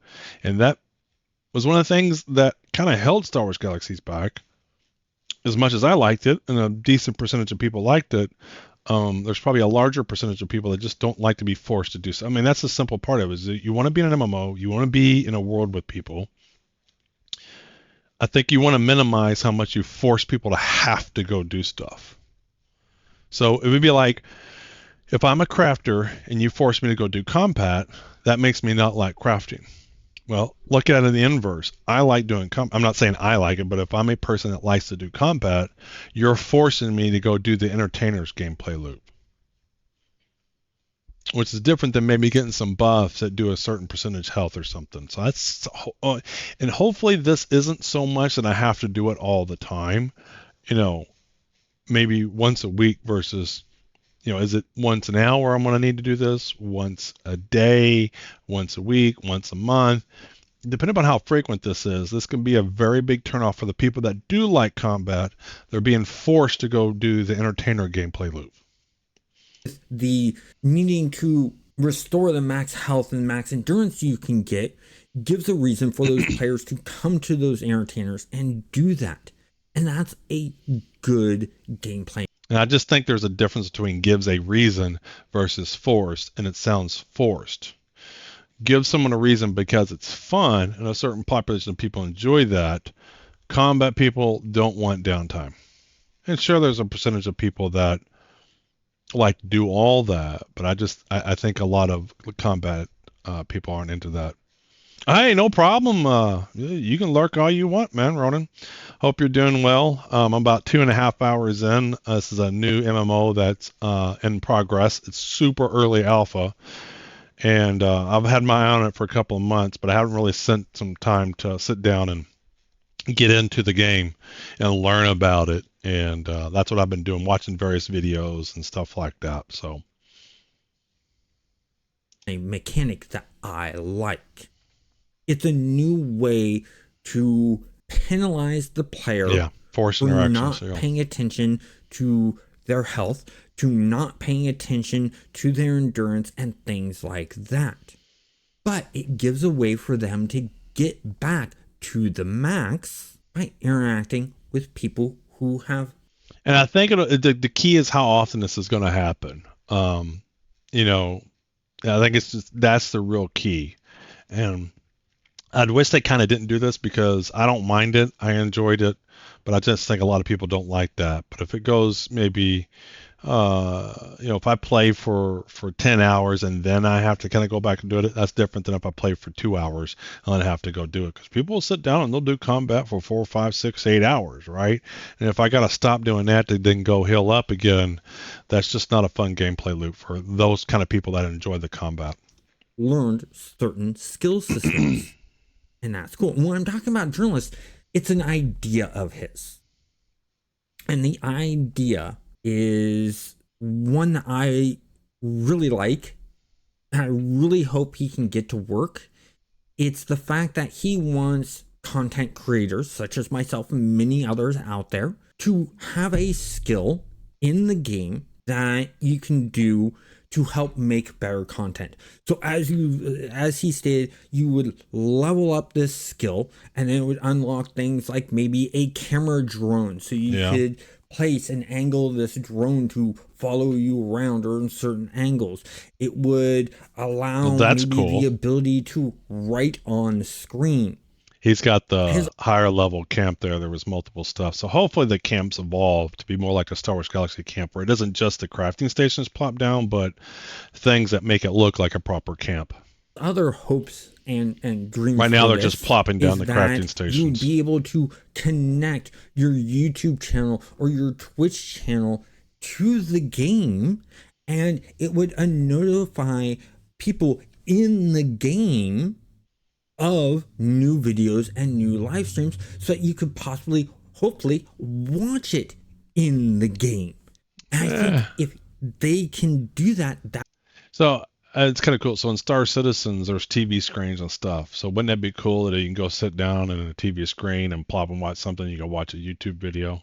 That'd be really, really cool. The main problem he states that they have with this is working out the deals with these companies and getting the APIs. And the APIs are basically the code that allows them to connect the game to like YouTube or Twitch's services. And if they can get the two to intermingle, he sees those two things as the main problem.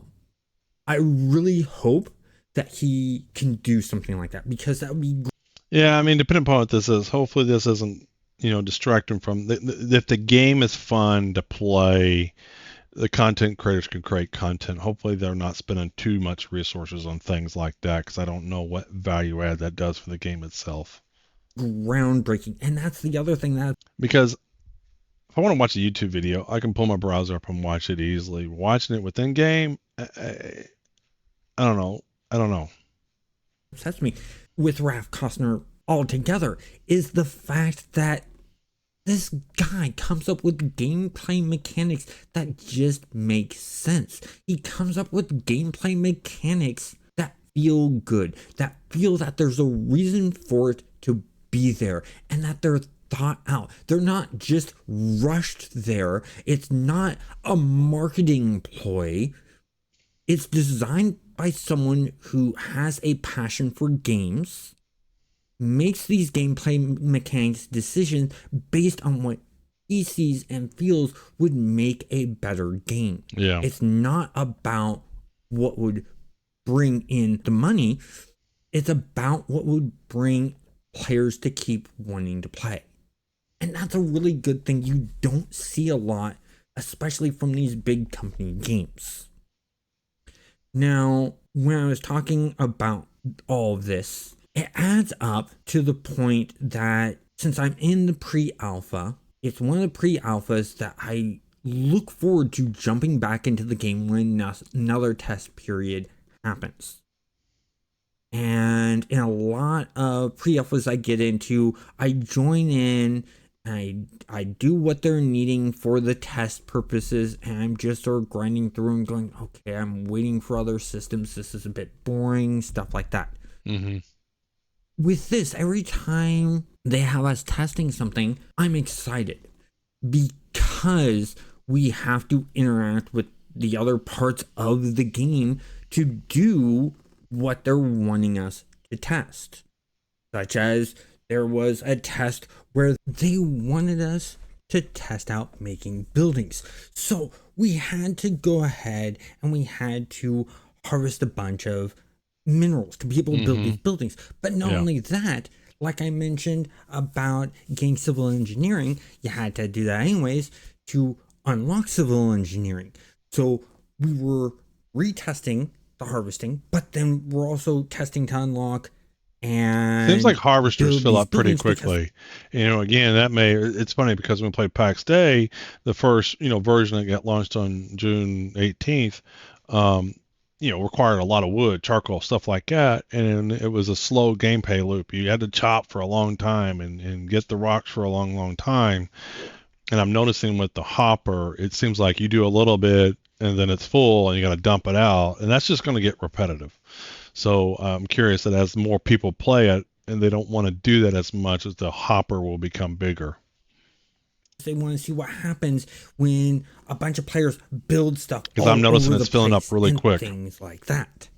All of that, along with the systems that he has in place, gives me a reason to want to jump into the game. It's mainly the gameplay mechanics that are in the pre-alpha right now. The little amount that we have to test. Looks like someone built a spaceship. Some of the crafting, and I enjoy it because there's a reason for it. I've done the harvesting, and because the crafting has a reason, I have a reason to do the harvesting. And because every part of even this early stage of the pre-alpha feels good, that's what's making me want to jump into the game more and more. And the overall reason why I'm upset with Raph Cosner and Stars Reach is I'm having to juggle my schedule. I'm having to figure out, okay, can I jump in on this test time, or do I have something in the way? If I have something else in that time slot, is it more important than testing this? And there's times. I haven't seen that screen yet. I'm gonna look at that. Do I have something in the way? If I have something else in that time slot, is it more? Start your real life TM. Choose a real life station or wait for a friend to help you. Okay, cool. So that's where your medic type professions can come in and maybe revive you. And I wonder what the penalties are for reviving versus getting a medic to help you. Maybe you don't lose your wounds, because on Star Wars Galaxies, when you died and you went back to the clone, you got wounded pretty badly, but because you were back in a city, you could heal back up easily. And so one of the advantages is you don't go back, I guess, but I'm wondering if there's other benefits too. Important than testing this. And there's times such as coming up soon, as of the recording of this video, they're doing another test tomorrow. And I was freaking out going, oh my God, I want to play this game. I want to test this stuff out. I'm having fun with it, but I got this pen and paper RPG to do. And when I stated this, guess what the developer said? Oh, the test isn't at that time. It's at this time instead. My mind switched the times on me and I was freaking out for no reason. So in a way, it's partially my mind, but because Raph has created a game even in this early of stages that feels fun to play, especially in areas I normally hate dabbling in. I sort of blame him for the slight little stress it causes. I mean, when Star Wars Galaxies came out, I had very little sleep schedule because the systems were so well done. And lo and behold, Raph Cosner was behind those game mechanics. Yeah. And he's bringing them into Stars Reach. Yeah. So I'm preparing myself to have less of a sleep schedule or to schedule things out heavily for playing this game, even at these early stages, because like I mentioned about being in the pre-alpha and what I experienced in there. Now, is the pre-alpha perfect? No, it's not meant to be. There's a reason it's called pre-alpha. It's a reason why they name things alpha and beta. It's unfinished product. It's curious if he has any more videos about Stars Reach. So the graphics aren't gonna look perfect. The game's gonna crash some things may not work right and stuff like that. So if you're interested in a space exploration, yeah, let's go see what he's got. City of Heroes, problem I have, blah blah blah blah. No Man's Sky. Says they have any lists, plays list. Stars Reach. It's got Controlled Chaos here. Wait a minute. I want to see the video. How do you see the playlist? Here we go. He's got 2 videos. Yeah, probably not going to go through that. It's probably going to be more content that we've already seen. All right, so there's that. So one more thing I want to get into here. Let's see here. Let's move this out of the way. Don't need a Minecraft Studio icon. Don't know why it's over there. Let's see here. Bang. All right, that one, and there we go. Make it a little bit like that. Okay, so we read that. Just see if there's anything else. We've already read this was November 22nd. Okay, we read this. This is a repost of that. Now, here we go.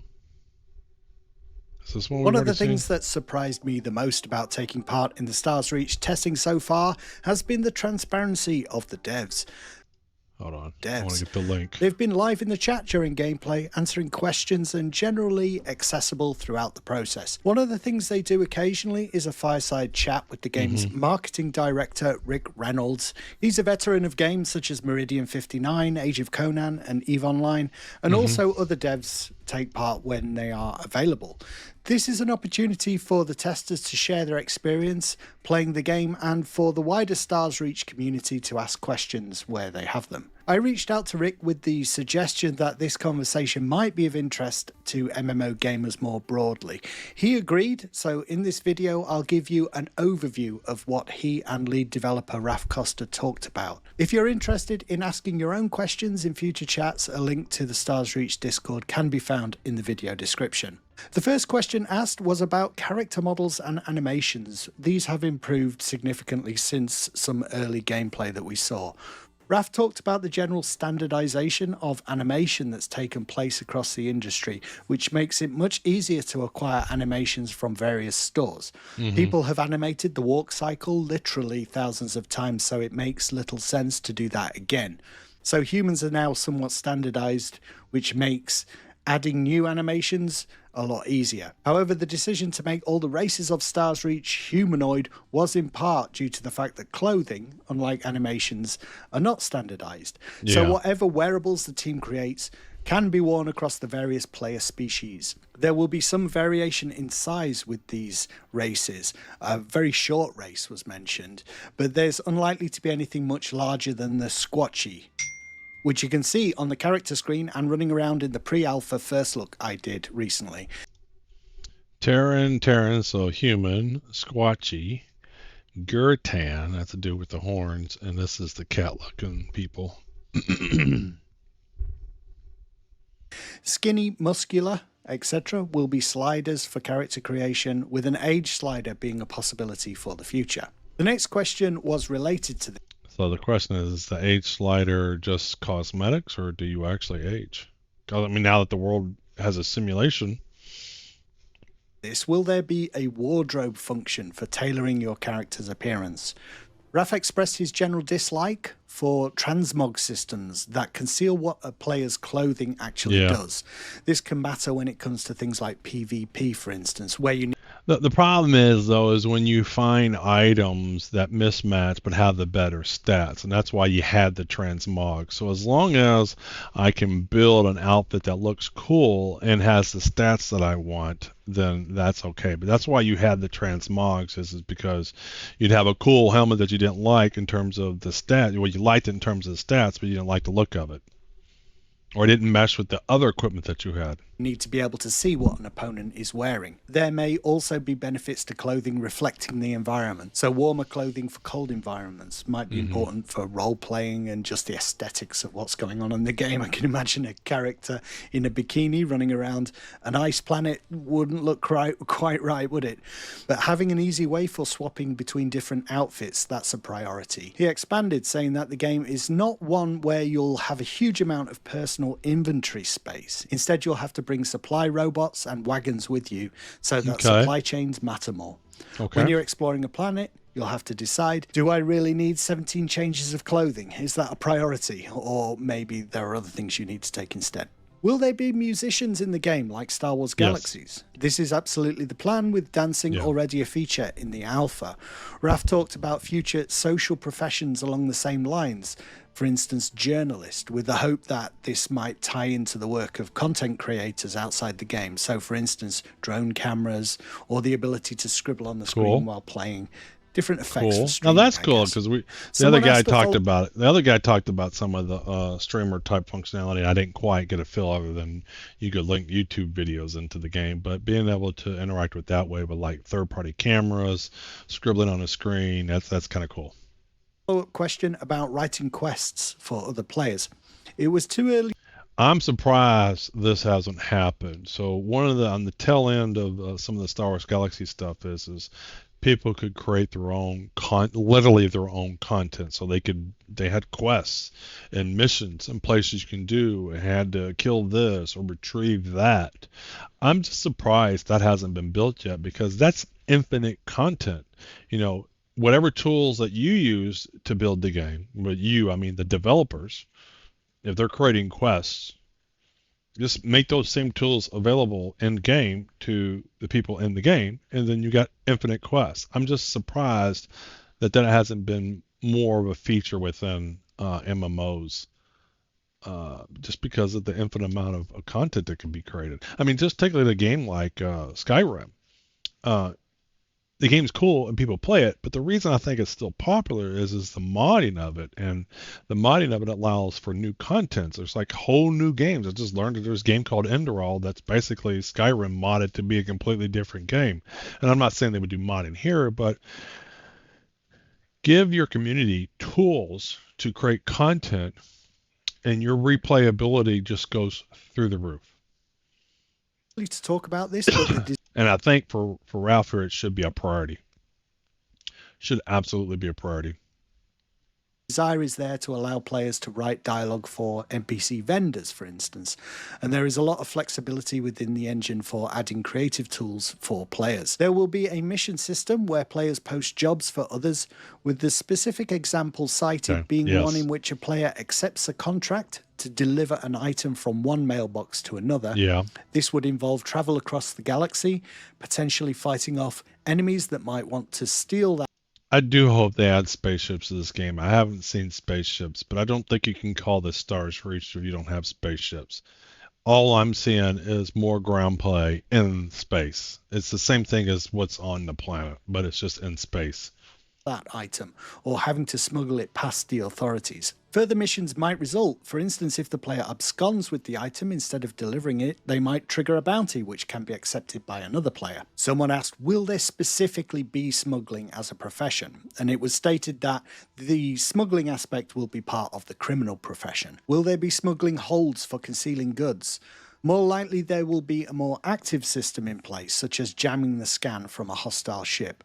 The team are very mindful of the moment-to-moment fun of the game, so rather than a passive ability to hide cargo, finding a way to make the process fun in the moment would be the priority. Will there be Twitch integration? Something like this is hoped for, with players being able to subscribe to a streamer in-game, and for the channel to appear on the in-game news net. So you see that, that's kind of cool, because I don't know how often people do it, because, you see today you're in an MMO and someone's going, hey, come join my Discord or my group or my Twitch, and to be spammed by that and subscribe within game, I don't know. But now I can see if you're in a guild and someone's a Twitch streamer that may be subscribing within there, but I just don't normally see wanting to subscribe to somebody's Twitch channel from within the game, but I could be wrong. Maybe some small scenarios where that might be desirable.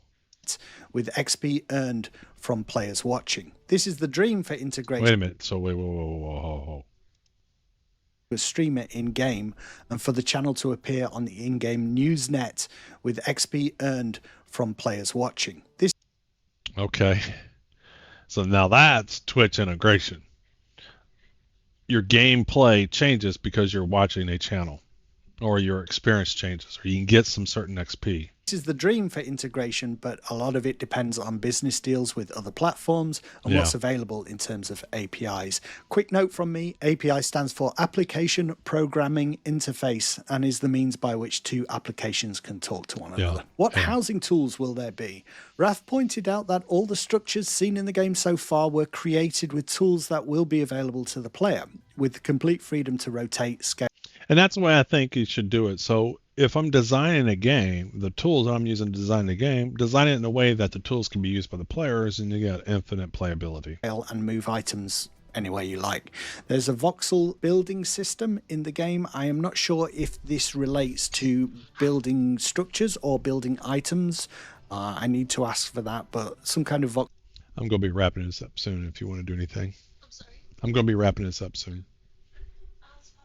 Building system, and the ability to paint terrain, such as a page. Hold on a minute. Sorry, what'd you say, baby? Oh, we can turn it up.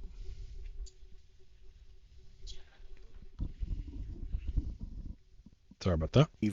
Floor. He hopes that the housing system will crush the competition, his words and not mine. Will there be UI mods? The team haven't spoken much about this yet, but the UI's flexibility. So just thinking Pack State. Pack State's got a cool building system, right? But one of the things I think is missing from it is a lot of people are building stuff that are cool, but it's kind of doesn't do anything other than aesthetics, right? And it would be nice, like we were talking about in PAX Day, that if you had a room that you said was a kitchen, that then your cooking profession maybe got some XP bonus. So hopefully maybe here they do that, where they say if you actually build a room that's for a certain thing, that maybe there's some bonus for that. And it's a complete room, roof, ceiling, whatever, not just a foundation with nothing around it. Makes them a distinct possibility. How far into custom ship building will the game here we go. Everything regarding. Like I said, I haven't seen anything ship related, so this is the first time I've seen something that specifically said there's ships in this game. This is still on paper at the moment. The goal is for hard points. And that's where Star Wars Galaxy was. They released the ground game and then added Jump to Lightspeed much, much later. Now, don't get me wrong, Jump to Lightspeed is probably some of the best space combat around, but it was just done after the fact. On a ship chassis that would allow you to keep adding things. So at some point, the smaller chassis becomes something you can bolt onto the hard points of a larger chassis, building ultimately towards much larger ships that you can walk around in. The starting point will be a one-person ship and growing outwards from there. Will PvP be viable solo or require a group? The team are a long way from PvP at the current time. Some overriding philosophies are to never force anyone into PvP. It will always be entirely optional. They're not planning on starting with PvP in the game, instead focusing on making sure the PvE game is solid before adding PvP. Raph said that PvP lives and dies on having a fair fight. One of the difficulties of implementing it in role-playing And it's hard to do fair fights in MMOs. games is the power differential between high and low-level players, where the low-level players simply become victims. His vision is for it to be more like a sport with... Or even if you got two people that are max level, so to speak, you know, one person's been playing 24/7 and has all the best equipment and you don't, and you're just, it's not a level playing field. It just isn't. And so that's why PvPs are usually hard in MMOs, because there is an imbalance and it's hard to do both. Have cool stuff that you can build and stats and experience and still keep a level playing field in P versus P. That's just hard to do. Two teams of roughly equal players competing. This is also the feeling he'd like to reproduce. Sometimes you win, sometimes you lose, but it's about competing or teaming up with friends. Important that it be opt-in, fair, and avoiding situations that might lead to griefing. Yeah. He mentioned factions briefly, which is currently modeled after Star Wars Galaxies, but with a three-cornered system instead, although they're not ready to talk more about factions yet. Guilds were mentioned, though, also factoring into PvP, with a specific guild called an army for people who may be focused on PvP. How large will space zones be compared to the ground? It's possible for them to be a lot larger, since space is quite empty and it's less intensive to run the simulation in that situation. But the reason for doing so needs to be considered. They don't want people to spread out so much that they never see anybody. This is seen as a flaw in the approach to having these giant seamless worlds, balancing large planets with the desire to keep the game socially cohesive. I wonder how big the planets are, or how small, like the planets will be different sizes, or they're all the same sizes? That's the idea. Will there be tools for calming creatures instead of just slaughtering them for their meat? Yes, there will be, and there is already the primitive beginnings of a creature taming system in the game. I think I encountered this. This doesn't come from the devs. This was my experience of testing. But one of the passive creatures that doesn't attack you, a deer, took a overly keen interest in me. I couldn't get rid of it. It was following me around all over the place. So I think that is what Raph was referring to here. Quick editor's note, I'm not so sure after watching the footage that was what is happening. Yeah, Alex, that's just a bug. What you think. I mean, that's just a bug. Could basically be like an aggressive creature that just can't do any damage. That looks like a kind bug. Of had that angry emote appear above their heads. Tell me what you think.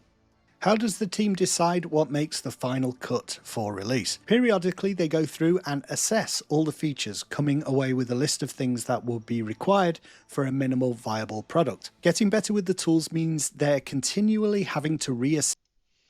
World chat. Nape yet cheers. Dance. Nape yet dances. Dancing in the camp seems to have a positive effect on nearby onlookers, especially the weary ones. Slow lay dances. Polaris dances. Sir Sinus sits Polaris dances. Hopefully they have chats where you have text separated from all the stuff that's happening in the world. Because it becomes easier to add new things than it was. Raph imagines a lattice of interdependencies with different systems linked to one another. A system that has a lot of connections has to be there for things to work, whereas a system with maybe only the one connection, that's less pivotal. Will there be crafting that is skill and not stat-based?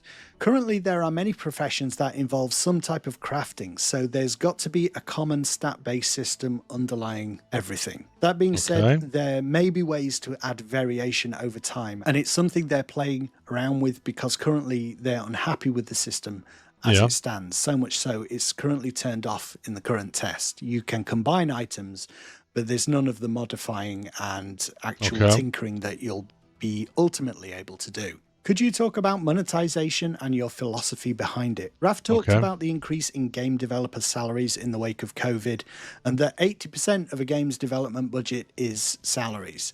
So the net result being that games are getting much more expensive to make year on year. Risk is very high and games prices have not increased that much.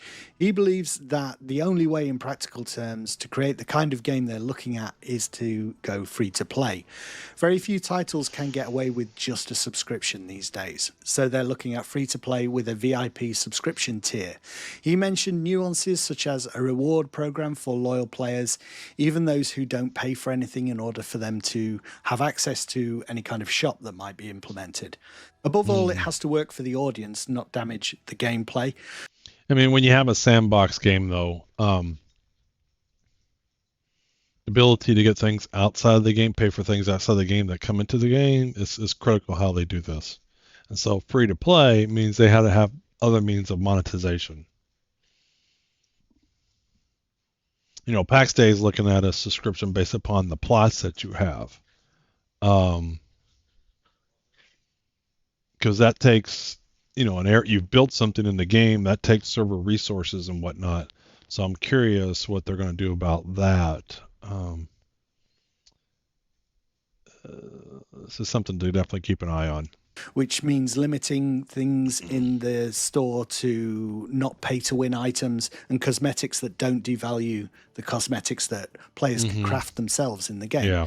He says he personally misses the days when it was possible to say, here's a box and here's a sub, but it's just not economically viable for most projects these days. He did talk about it can work for very small games, a subscription, or the very large games, but the kind of games in the middle, it's not really viable. Rick added that another factor when talking about what to ask from players to pay is that you've got to recoup the initial capital invested in order to make the game. Securing that investment is becoming a lot harder after the games industry contracted. I mean, everybody's doing $120 alpha testing and stuff. So Ashes of Creations, PAX Day, Star Citizen with buying things in the game, ships and stuff. Just do your alpha and let people give you $150, $200 to play. Post-COVID. Not that I'm encouraging it, but that's just what people are doing. So investors see games as a risky place to put their money right now. I asked a follow-up question about the decision not to crowdfund. Raf said that crowdfunding only works if you have an audience of tens of thousands. So they're only now in the initial stages of reaching out to that audience. The days of launching a cool project on Kickstarter and people just turning up are long gone. To do crowdfunding now, you have to bring the audience to Kickstarter. In video. I mean, there is a crowd of people that played Star Wars Galaxy, once Star Wars Galaxies. You know, I only learned about this a couple of months ago. You'd be amazed. Games people have been burned by past projects that either failed to fund or did not meet player expectations. So building trust with an audience is paramount for crowdfunding to succeed. Okay, so I think that's pretty much the overview of the Fireside Chat, and I hope you found some of these answers illuminating. So I need to find out where these Fireside Chats are. To be. As I said at the beginning, if you're interested in learning more or asking your own questions. All right, let's give this guy a like. Let's get him a subscribe. Where is my bar? Devs. There it is. They've been live in the chat. Make sure I get that for the YouTube video. All right, I've already copied that one. Don't need that. So where are these Fireside Chats? Are they real life, like virtual ones? So I wonder if they're just virtual. You know, they go on and answer questions. So I need to find out when those are. All right, let's see here. So a few other things I wanted to do. One, just curious to see what kind of videos this guy's got. 10 days ago. Hello internet friends, Napyet here, and in this video we're going to take a look at some stuff.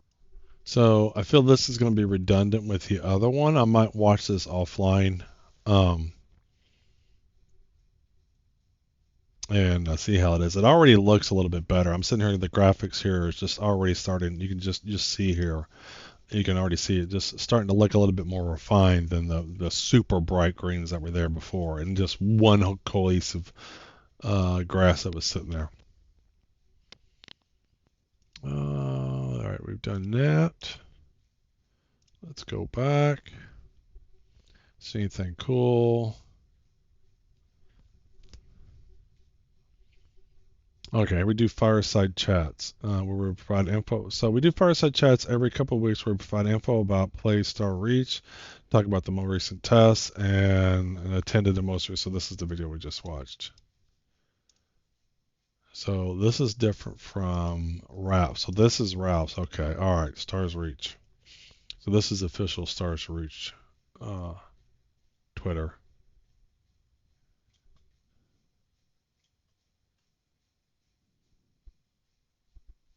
Stars Reach, heard you a lot of graphics improvement, yeah.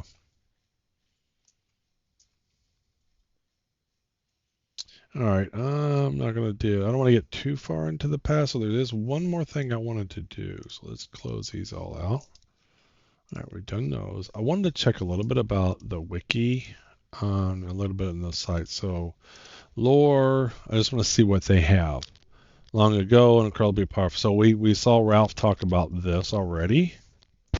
Got some static on my mic there.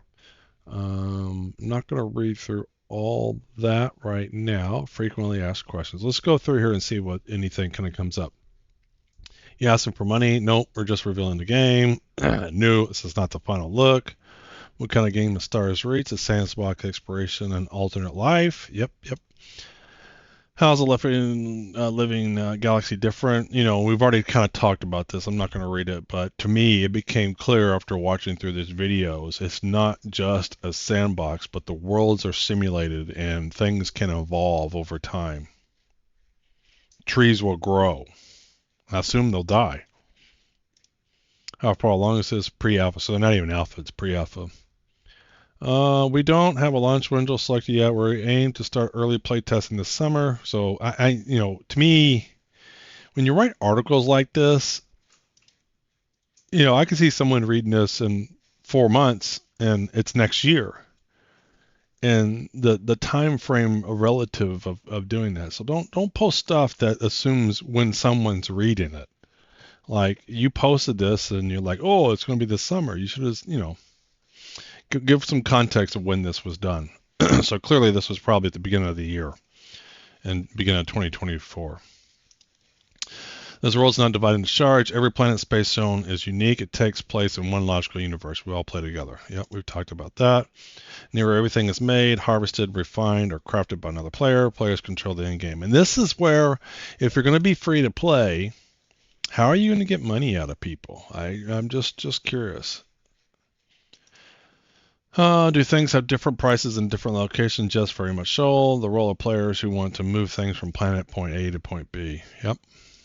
Is there a single centralized market hub? No, unless players later choose to make one. That's outside of our hands. Players have a lot of freedom. Interesting. I heard there are no NPCs. Is this true? There are relatively few NPCs in this game. Well, with League of Legends with skins and stuff. Yeah, but Scar, you got to understand. So the way this isn't. So League of Legends is all about combat. This game has professions, tailor professions, right? How do you take away from the tailor profession if I can go buy a cooler skin outside of the game or a cooler jacket? All right, where is? I wonder if they have the professions on here somewhere. Game, accountant, character, game systems, professions. Yeah, I need to go back to that screenshot that I did in the first video. But the thing is, there's so much that's made in the game. In fact, everything's made in the game. So then if you buy something outside of the game, what's the cooler, better thing? And you got to constantly get money from people, right? Servers cost money. And I'm just again curious what they're going to do, because so much is made in-game. You don't want to make the in-game stuff not as good as the stuff outside, but then the stuff outside, you got to have reasons for people to buy it. I heard there's no NPCs. Is this true? There are relatively few NPCs in this game, but players can hire NPC hirers to attend their shops when they aren't around. All right.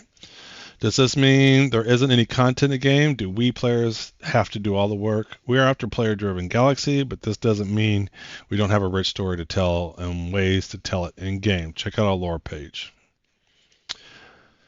Business model, we're planning for play to play with optional subscription. So there is a subscription. So, a cosmetic store is one thing, but I think if you want people to still subscribe and you're going to get stuff, it's just what will a non-subscriber get versus a subscriber. I'm hoping that a subscriber can have a homestead, a non-subscriber can't. So somebody can jump into the game, start playing, live on somebody's land. But the moment you start to take an area in the world, I'm hoping that's in the subscription tier. Otherwise, you got people just taking, which to stop me from creating 100 accounts and just taking up a whole planet. Who has Playable Worlds? We are a team of MMO enthusiasts working to build a game that involves the MMORPG genre, and we are led by some names you might recognize, including Ralph Costner, Dave Jorgensen, and others with decades of MMO experience. Yep. Ultima Online, Star Wars Galaxies, Eve, EverQuest, Next, and EQN Landmark and Old School RuneScape. What are the recommended PC specs? Expect the minimum specs to be Windows 10, 11, 64, blah, blah, blah, 3D card, which launched in the last 9 years. Yep. All right, so I wanted to go through. So even this isn't as robust as that one screenshot I had. So I was kind of hoping the wiki page would have a little bit more details. Stars Reach has plans for 40 plus professions for roles and players to take on. Star Wars Galaxy was referenced as a pretty good indicator for what presidents expect, sans the rigid onion trees. Confirmed professions listed below, but then we saw that one screenshot. Stars Reach. There we go. Let's just bring this up side by side here.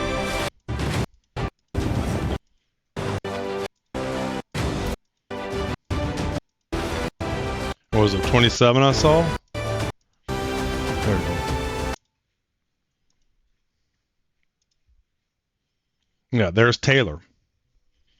So the Taylor I was talking about. So I was kind of hoping the wiki would be a little bit more up to date.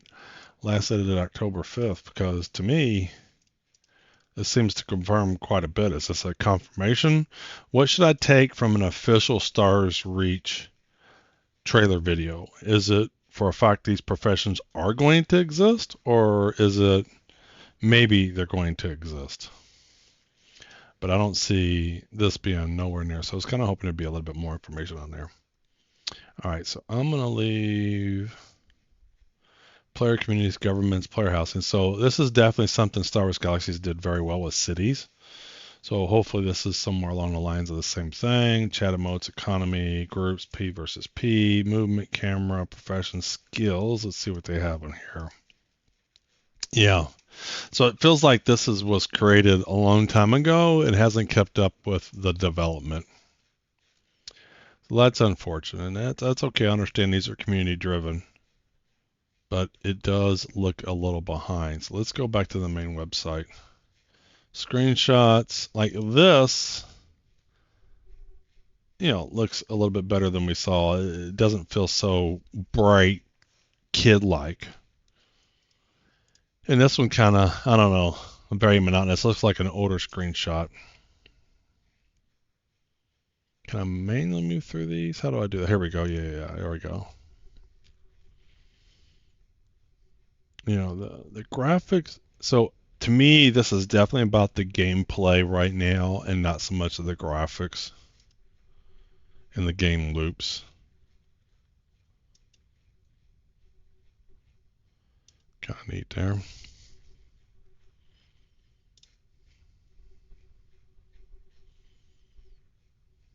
All right, so that's what the gallery of screenshots are. They're concept arts. I still haven't seen any spaceships. Is this a spaceship or a ground vehicle? Looks like it might be a spaceship, but it looks more like a hover. I feel like spaceships are secondary at this time, not a priority.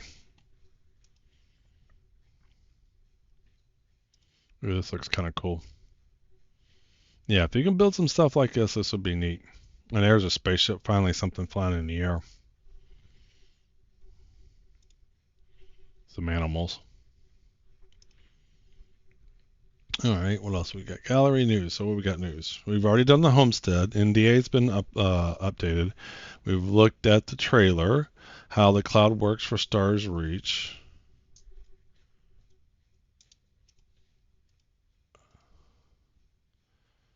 Interview with Ralph Koshner. Many game developers carefully and painstakingly handcraft a beautiful setting for the game. Yeah, so this is getting into the simulation part of the world.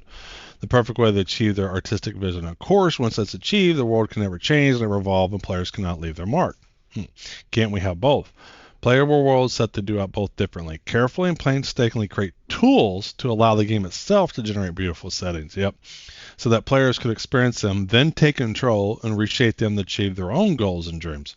Our settings is the output of a sophisticated set of world generation algorithms and real-time simulations, and this is key. Everybody's been doing procedural generation for a while now, but combining the Sims, SimCity, and all those simulation type games, Roller Coaster Tycoon, you name it, into the MMO world is just exciting to me. This is really, really neat. That's a livable, breathable world. Real-time simulation calculated in the cloud, and this cloud just saying it's on the internet. I hate the word the cloud. I mean, everything's on the internet. My computer's on the internet. That allows to create emergent reactive worlds. And maybe what they're trying to say is we're not going to run this on your computer. We're going to run it on the server side, but that's how MMOs work. A lot runs on a computer, or a lot runs on the servers. In this video, Daniel Whitehead, Principal Solution Architect for AWS, interviews Ralph Koshner, CEO of Playable Worlds and creator of Stars Reach, about how Playable World uses Unity and Amazon Web Services. All right, so I'm a software engineer, so I'm actually this video. Let's blow him up here. So this is a nerd time, guys. I'm gonna watch this though. Where's my audio? No audio.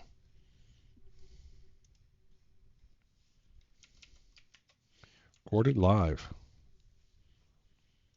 Welcome to everybody who's here to see behind the scenes with Playable Worlds and innovating with Unity on AWS. I have with me Ralph Koshner. Ralph, do you want to give yourself a quick intro? Sure. I run Playable Worlds, and we are an MMO studio building a sandbox MMO called Stars Reach. And it is pushing at the edges of a lot of what we usually do, both with AWS and with Unity. Cool. My name is Daniel Whitehead. I'm a principal solutions architect. I help customers from, let's say 2 people in a garage all the way to AAA studios, help them design the systems for the game all the way to launch. So I've seen a wide gamut of both customers and the stages of game development. So we're going to be talking a lot about the systems in Stars Reach. We have a general kind of level set in terms of vocabulary, and then we're going to do a systems by systems breakdown of what Playable Worlds is doing to be able to talk about where they've invested a lot of resources to be able to figure out how to get their game systems, the game systems that they want to run, running. Because I understand what they're doing, and I'm software engineer. We got applications that run in AWS ourselves. So curious how they're implementing their system in AWS to do what they want to do, because the simulation side is really interesting to me. So with that, we're going to start off with a quick level. I'm thinking the simulation runs independent, will update world stats information, and you see that. So, it's run on a separate subsystem. So, Ralph, do you want to introduce Stars Reach? Sure. So, no lie, Stars Reach is probably one of the most ambitious projects being built on Unity today. It is a massively multiplayer sandbox, right off the bat, with a single shardless galaxy of thousands of individual planets, each of which is procedurally generated, and each of which is actually the output of a real-time cellular automata simulation. Yes, which means that we know the humidity and the temperature and the adhesion and the materials for every cubic meter of the world. So the whole thing is running live, and then we generate the representation of this world out to the player on the client side when we render it. This requires an enormous amount of work on the simulation and the rendering side, which if you're curious about that, just come to my next talk, which is right after this one upstairs. But we all know there's no front end without a back end, right? And so This talk is going to be about how we make a game like that even work at all on the back end, leveraging AWS. Sure. So we have a couple of terms that we have to get through. So we have a CA sim, a zone, a chunk, and linear interpolation. It's funny, my work started playing with Rust-based services and AWS versus Python. We were showing Rust was being a little bit quicker to generate a QR code than Python actually was. Do you want to do a quick level set? Absolutely. So CA-SIM is our internal term for the cellular automata simulation that drives the world. It is the environment. Think of this as like a giant sand simulator. Yeah. Or if So you this played is their the game sim Noita, engine. think of Noita in full 3D, but it looks like any other video game. Okay? We implement that in a dedicated process in Rust that is eventually going to end up on cloud GPU for maximum performance. Yeah. So when you hear us talk about CA-SIM, it's talking about the thing that generates and runs the world in real time. Yep. MMOs are built out of zones. I assume most of you have played or seen an MMO at some point. For us, a zone is represented by one CA-SIM handling that planet or chunk of space, a Unity game server that is handling the physics simulation and the spatial simulation, network calling, and all of that kind of thing for that environment. The combination of those two things gives us both the map and the environment, and of course, all the entities that run around on it. Those zones are actually in a hyperlinked web rather than a single, like, seamless quilt. And we'll talk about why and how that works later. We chop up the environment in.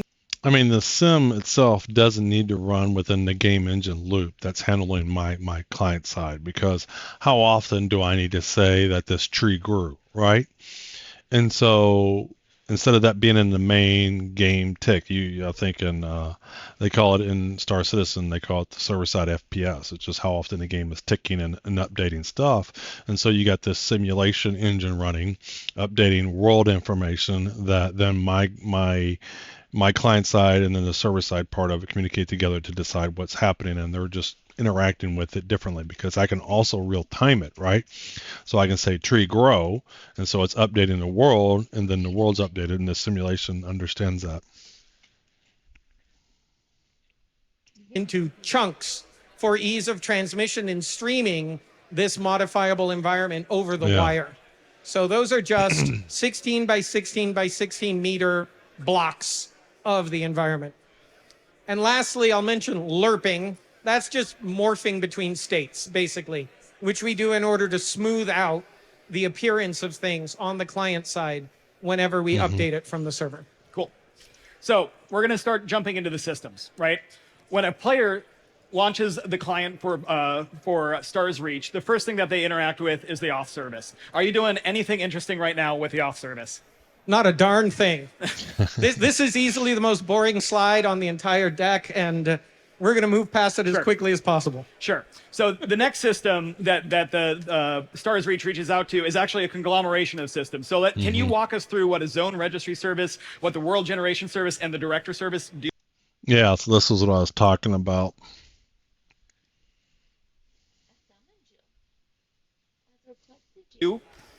Sure. We'll start with the zone registry. How many of you have played a regular MMO? Let's say you've played Final Fantasy or World of Warcraft or anything like that. So you are familiar with, I am in the Barrens. That's a zone. Yeah. I am in Orgrimmar. That's another zone. I am at whatever. In those MMOs, you have these relatively seamless maps that use techniques these days that often gets called server meshing, where you're mirroring data across server boundaries so you can see things across the line into the next zone. We don't do that very intentionally, because if you think of the world as a quilt, it's very hard to shut down one square in the middle of a quilt, right? And no offense to our friends at AWS, but their quilt spares can get expensive, right? So what we do instead is try to launch and bubble down these servers on the fly. So each zone can be launched and shut down, and that means also being aware of all of its neighbor connections, its hyperlinks. What is it? I'm curious. So if I go visit a world and plant a tree, and then leave that world and nobody ever visits it.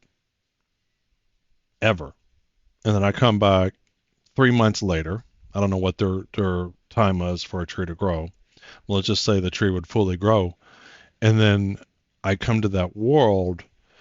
Will that tree be fully grown, or will it be still that small one because nobody was there to cause the world to run this simulation? Like in Minecraft, if I'm crafting something, if I put something in the oven to bake, if I log completely off, it doesn't stay there. Like even if it was an online server, but if I'm on and it's there, then it'll be taken away. Adjacent to it in the graph of different nodes. The zone registry service handles taking care of, here's how I route you to a given zone. You've been requested. And in the future, once we're launched and live deploy, we might even launch zones at facilities closer to the edge of where given customers are. So this needs to be a fairly smart service, right? We also, because it's not a quilt, can add squares in the middle, if that makes sense. We procedurally generate new planets as they are discovered in the galaxy, and they might appear anywhere in the graph. And so the zone registry service is in charge of requesting new worlds and also occasionally ending them. If nobody is going back to a planet, we can actually remove it from the graph and throw it away, which allows our service to scale with game population, which is really important in a live. So they kind of said something that go visit there, they generate the world, and then throw it away. But like in Minecraft, if you generate a world and you use the same seed, you literally get the same world again. So if I go to a planet and I'm the only one that's ever been there and then I leave, if I come back, will it be the same planet? Or does it get regenerated to become completely different? And again, I go back to the tree part. If I plant a tree, is it still going to be there when I come back? And will it have grown? Game service, you want to be able to scale your game up and down in order to manage costs. So when you're creating a world, right, you have the world generation service. Can you talk about what that service does and then what you're doing in terms of procedurally generating those worlds?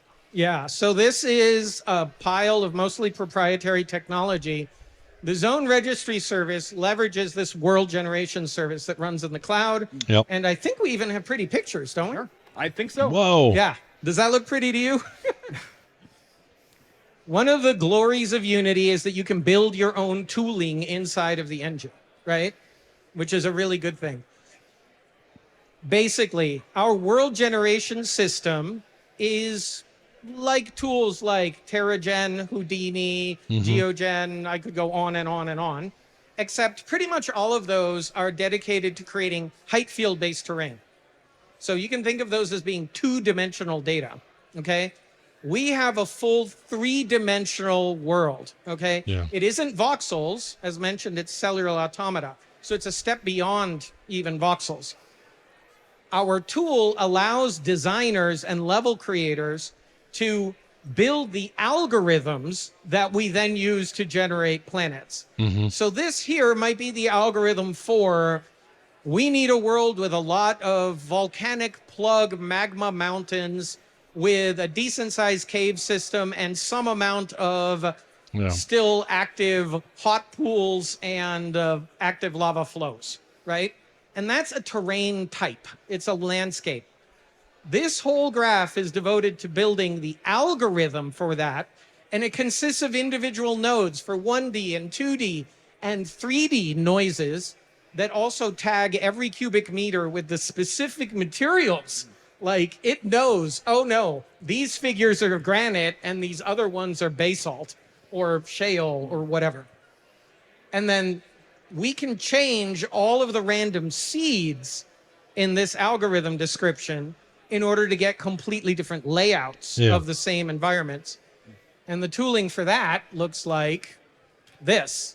So we get real-time previews right there in Unity Engine that allow us to check out the way in which these things end up working.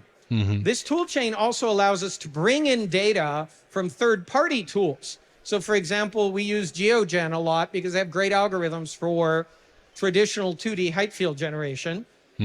But nobody else on the planet has our 3D generation framework stuff. So at some point, it's got to come into this tool chain and get arranged into these graphs. Now, the designers can then fly around it and keep an eye on that cave, because you're going to see it again in a moment. Because in the end, that actually ends up looking like this. And there's that cave right back there.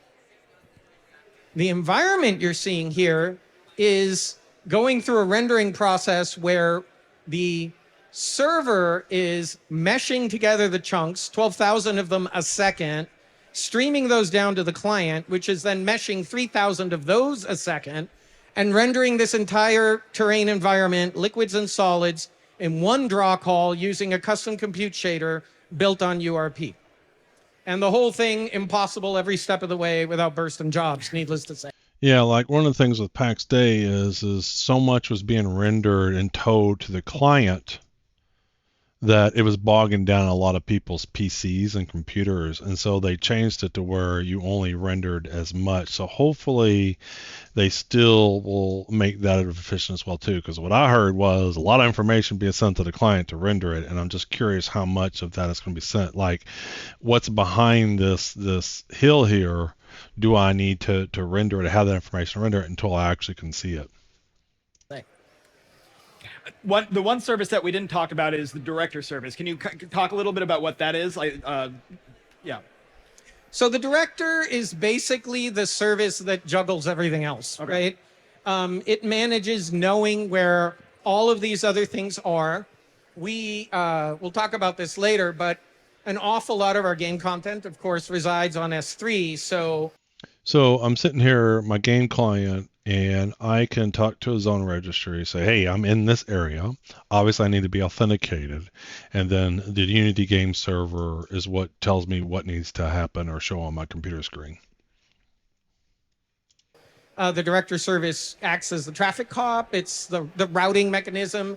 Basically, it knows where everything lives. It has everybody's address. Gotcha. And routes everything. All right. So the next system that your players are going to encounter is going to be the Unity game server. So, there's actually yeah. So can you tell me what this is managing? I think you mentioned this a little bit earlier. You have a dual authoritative server model. Like what is the Unity game server managing? So we are a fully ECS and DOTS shop right at the cutting edge of ECS and DOTS. So our game server.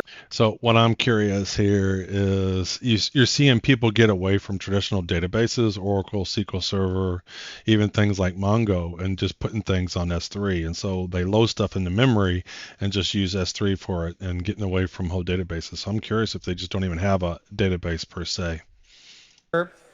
Unity Game Server manages connections to clients, obviously. Game client speaks to Unity Game Server. It's riding on top of netcode. Netcode, the package netcode, not the generic sense of netcode. So we leverage DOTS and ECS for that as well. That's our network transport. The game server itself is primarily used for the spatial simulation, primarily the physics. So knowing where every entity is, understanding how it collides with the terrain that comes from the world generation service, managing all of the physics, network calling, all of that kind of object awareness. Unlike most Unity games, the brains of the parts of the game are not actually directly handled by the Unity game server. So we don't use C# in order to build, say, the game AI. And we'll talk about why in a minute, but it's essentially because we're a very specialized MMO use case that has specific kinds of needs in order to operate a really large-scale live service. So talking about the brains, this is where the CA server comes in. Can you talk about what this is doing and how the Unity game server interacts with? And that's the way I was seeing it. So I come in, it says, oh, here's a tree. Tree's going to grow. He runs around and says, tree, you need to be a little bit bigger. Game entity, Unity game server knows it and displays the tree height. And then my game client, I go, I'm going to do the fast forward tool. I grow the tree. He tells Unity game server, he tells the world generation, and there should be a double arrow here. So if I can affect the game, the world, there has to be some way of telling the CSM that the world has changed. Or maybe the Unity game server talks to CSM. Everything goes through CSM whenever the world changes, whether it's from its own inherent algorithms or it's from the user making an action to change the world. So it's probably routed that way. I thought maybe they might update this and he picks up that information, but it probably goes to there. And that makes sense because if I know, so if I know how a tree grows and I have that algorithm here, and all I'm doing is I'm telling it, hey, grow it instead of a tick every second, simulate 1,000 ticks in 1 second. And then now the tree will go that fast. All right, so that I understand a little bit better, I think. With this to be able to have the updates in real time. Sure. So the Unity game server is actually consuming information from the CA sim. Yeah. The CA sim is running at 10 hertz, so 10 frames a second. It is processing 269 million individual cells in that simulation. And it is written in Rust for high performance. And it's also written in Rust because if you build it correctly in Rust, you're one step away from putting it on GPU in a compute shader. Mm-hmm. Because software is wonderful, DOTS is wonderful, hardware is hardware, right? And the cost of GPU. Yeah, so the GPU is going to run the game engine, and they're going to get so much more performance out of it than raw CPU. GPUs in the cloud is falling, so it's important to our future cost structure, where essentially we can leverage the hand-me-downs from the AI revolution, right? So it's an important part of our go-forward path to migrate that over eventually to cloud GPU. What CASIM does is simulate the environment. Every cubic meter, as mentioned, we know what material it is. That's actually done as an index lookup into a table of static data so that we minimize the amount of data we store per cell. In fact, every cell is exactly 9 bytes, and I wish we could make it 8, but we can't. It's 9. Anyway. 8 would work a lot better. Unlike a voxel, the individual agent in a cell I can see where that's frustrating. knows its quantity as well as what material it is. And it knows its temperature as well, because we support states of matter. The water can freeze into ice, and it can also evaporate into steam. And then later, it can precipitate back as rain. So you can actually be fighting a creature and bore a hole through a glacier with a heat beam, and then watch the vapor float away, and then watch it fall and form a puddle on the ground. That's right? really neat. Because frankly, we're trying to make the game that you dreamt of when you were 12. Okay, that's what we're doing. I don't know if here, I've right? dreamed of that, but that's cool. This information then gets sent off after being processed 10 times a second. Each of these agents knows how to hold hands with their neighbors. Okay, that's how we can make ledges and arches. They actually have adhesion to adjacent materials. They know how to flow, fall, float, engage in chemical reactions with their neighbors. When water meets dirt, it creates mud, which then affects your locomotion as you walk through the mud. You get stuck. But we render it like this, right? We render it the other way. So we take this data, we send it to the Unity server. The Unity server meshes collisions for each chunk, right? 12,000 of those a second. And we send down the collision data plus this raw data via separate paths down to the client. And the client brings them together and meshes them with appearances that are sensitive to the temperature and the humidity and so on. Which means that as you climb the mountain, it gets icier without us doing anything. We don't hard code biomes into the environment. It all just happens. If you reroute a river, which you can do, through the desert, you will watch the grass bloom where the water goes over time. And all of that is handled entirely in the rendering side using the information from this simulation. So, Raph, that's a lot of data that's being sent down to the client. How are you managing? So you could probably change it on the client side, but that wouldn't change the game engine. So you would constantly be getting information that's out of sync with the client if you were hacking the client side. Managing like compression with the client to be able to minimize, like make it so that you're not overwhelming the player client. We currently achieve between 75 and 99.4% compression on that data getting sent down. And believe it or not, right now, we're sending it, brace yourselves, highly advanced technology. via HTTPS. Yeah, exactly. So it's not so much as the amount of data you're sending, it's when you get it to the client side and you're telling the client side to do stuff is when we start to bog down. Again, you know, PAX Day, we were getting so much information as people were building stuff in the game. There were so many pieces of information that they were being sent, and the client sides were trying to handle that information, even if you couldn't physically see it. So it's not the amount of data; it's then telling the client side, "Oh, go do something with this," even though you physically can't see it. It's crazy. I'm sure we will be migrating it to UDP over time. Okay. All right. So this is the kind of thing that the cellular automata simulation does. This is not the big, when he's talking about that, the big difference between UDP and HTTP/TCP is there is a formal communication between the client side, your game client, and the server saying communicate this information, and they both agree that the information has been sent. So it's a little bit overhead.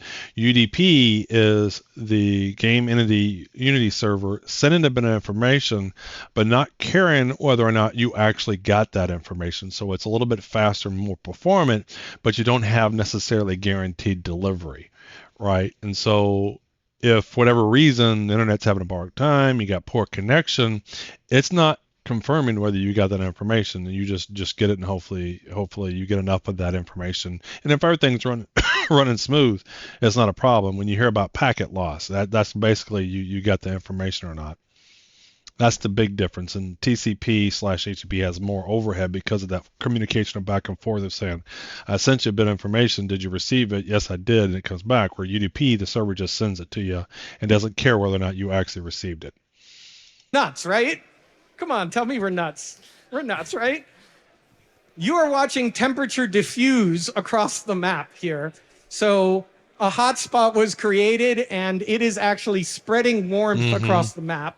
This allows localized temperature changes, localized humidity changes to diffuse. We also use modifiers that get overlaid on top of the simulation. I mean, this is the part I'm really cool about. You know, I know Star Wars Galaxies, played a ton of it. I kind of knew Star Wars Reach was going to be this.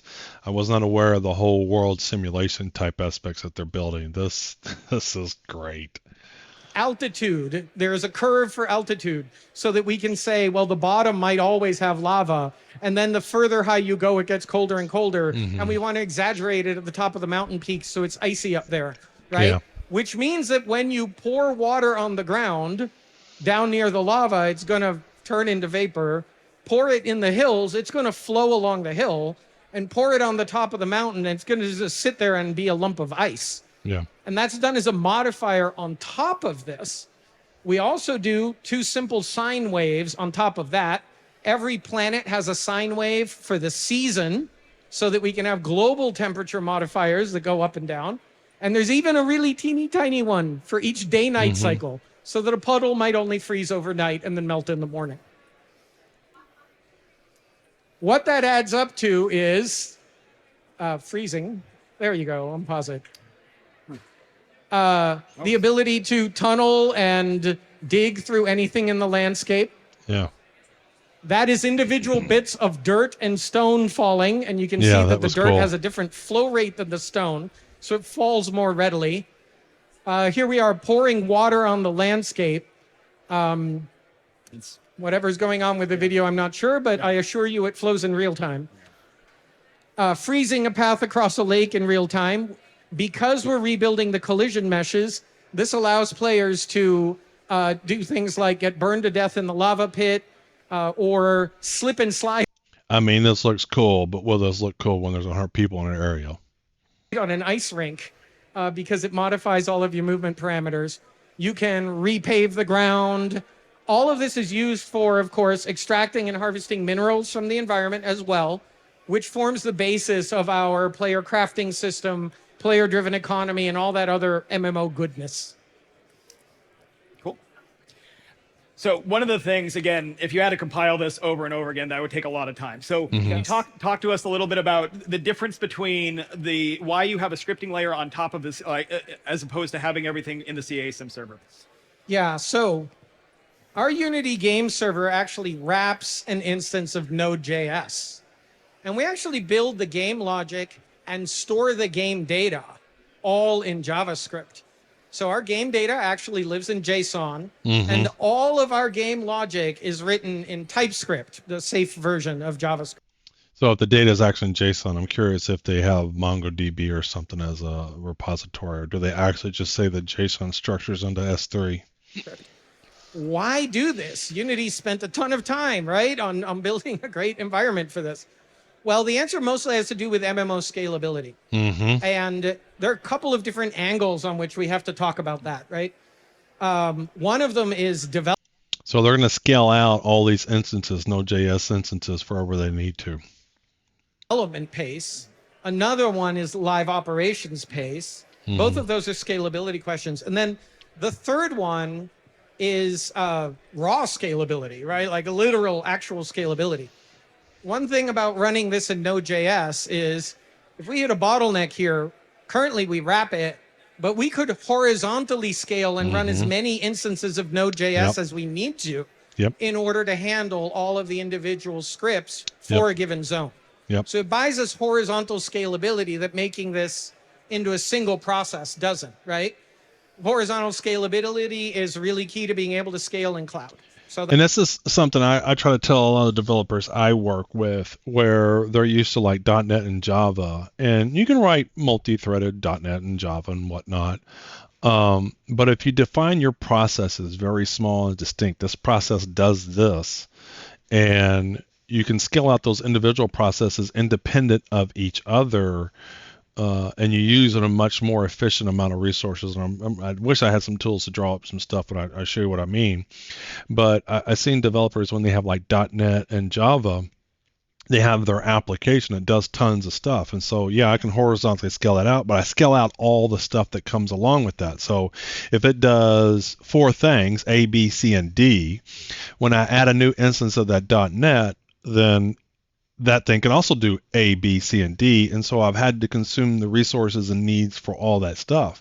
Whereas if I have some very small processes that do just this, if A is a separate Node.js process, and B is a separate Node.js process, and C is a separate Node.js process, and D is a separate Node.js process, and if I need a bunch of Bs, I can horizontally scale that out independent of A and C and D, and your resources are much, much more efficient when it comes to that kind of stuff. And it's something I've been trying to get teams to understand about those types of concepts. But it's still, everybody's used, it's easy when you're developing code to just pound everything together, and it, because it's all there and you can just write code and it works great for one person. But then when there's 2 people and 10 people, 100 people, and a lot of systems are hitting it, you can scale it out, sure, but then you're so inefficient in the resources. That's just one of the big advantages of thinking, because Node.js is more about, I do this and this is what I do. Just because it's single threaded. So the main Node.js process is single threaded, whereas .NET and Java is multi-threaded just naturally. And so you're kind of forced to do horizontal scaling to think about this microservice does this and this microservice does that and so forth. And it's not to say that you can't do that in .NET and Java. You just have to go out of your way to design and think that way. That's the answer to, I guess, the third one. Go. For the other 2, the big wins are we can hot reload this content, and we don't need to embed game logic into a game build. Yeah. Our builds are therefore way faster. We don't bake the assets in, and we don't bake the game logic in. All of that stuff can hot reload on the fly. Our developers can iterate as quickly as hitting save on a text file, and the game logic is live in the game instantaneously, which buys us an enormous amount of iteration speed. That matters at MMO scale, right? Because it gives us the ability to deploy hot fixes and patches far more frequently than having to go through builds and, more crucially, build approval processes, right? With storefronts and the like. One additional benefit for scalability is, let's say we've got some clever but overambitious junior designer. This is an event-driven system. We use Unity Game Server and jobs to dispatch the events as quickly as possible, right? We don't run a core loop. our core loop is the event dispatcher. And we send events around as quickly as possible. You go do this, you go do that. But that means that when we fire off a script event, it can fire off as a...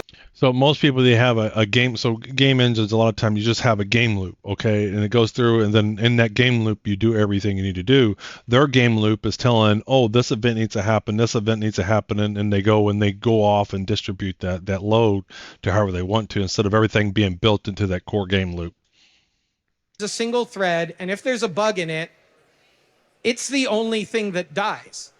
The rest of the game is completely unaffected. And this is what I was talking about. Again, when I had large .NET applications, when it went down, it went down. When you have all these microservices, if one goes down, the rest are still humming along. So if that overambitious but junior scripter was making, I don't know, a microphone object or something, and it has a bug in it, when they update the script on the microphone, just these microphones stop working, and everything else the game continues unaffected. And we can auto detect that. We can do things like automatic recursion depth detection, loop detection, crash detection, surf those to dashboards as critical fixes, remotely disable the script on the fly so that, or even automatically roll it back. So it's an enormous benefit, not just for development pace, but for super robust live ops. Because unlike a session-based game, MMOs live and die by trying to hit 4.9 service reliability. Cool. What that means is that all the random things you're seeing happening So this is the concept I've been doing every time, is the tree growth, because everybody can understand the tree growth.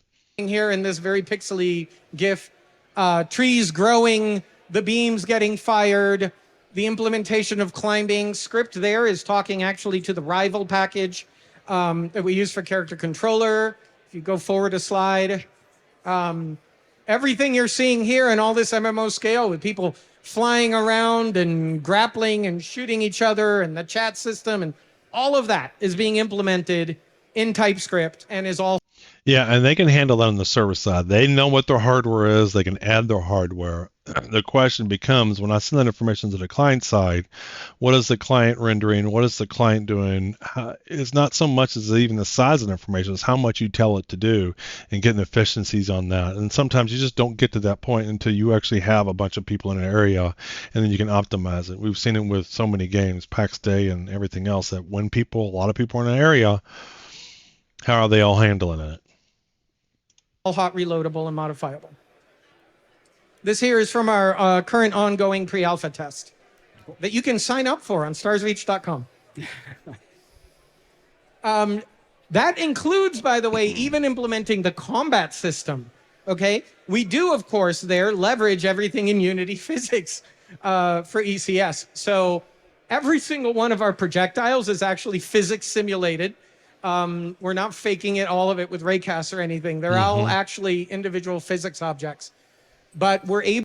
So that's cool. So they're not just like, oh, make this particle look cool on screen. That's the physics of that particle, and as it moves around the world, this is what the physics engine is telling that it works, how it works. To do that in a highly performant way because of this architecture, right? It really is built to be kind of a Ferrari of an MMO system.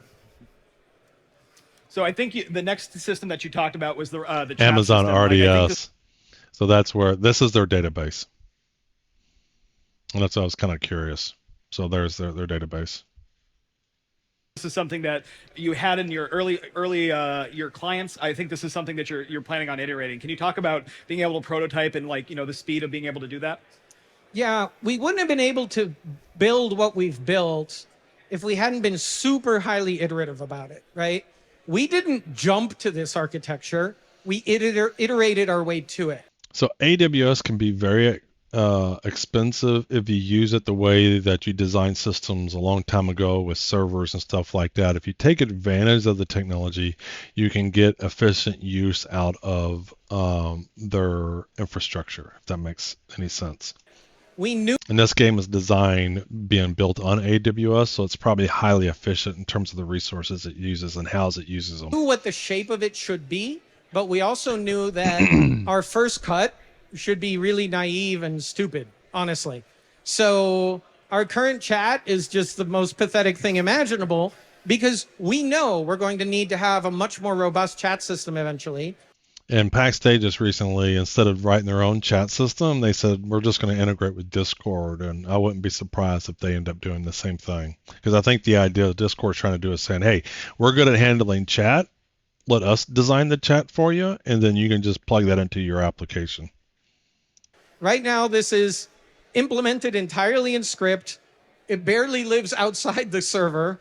I think in theory it lets you do cross-zone communication, but I'm pretty sure it's currently busted, right? And we don't care. It is not critical path right now. There's probably 20 vendors at this conference who can solve this for us. It's not worth the brain cells right now, right?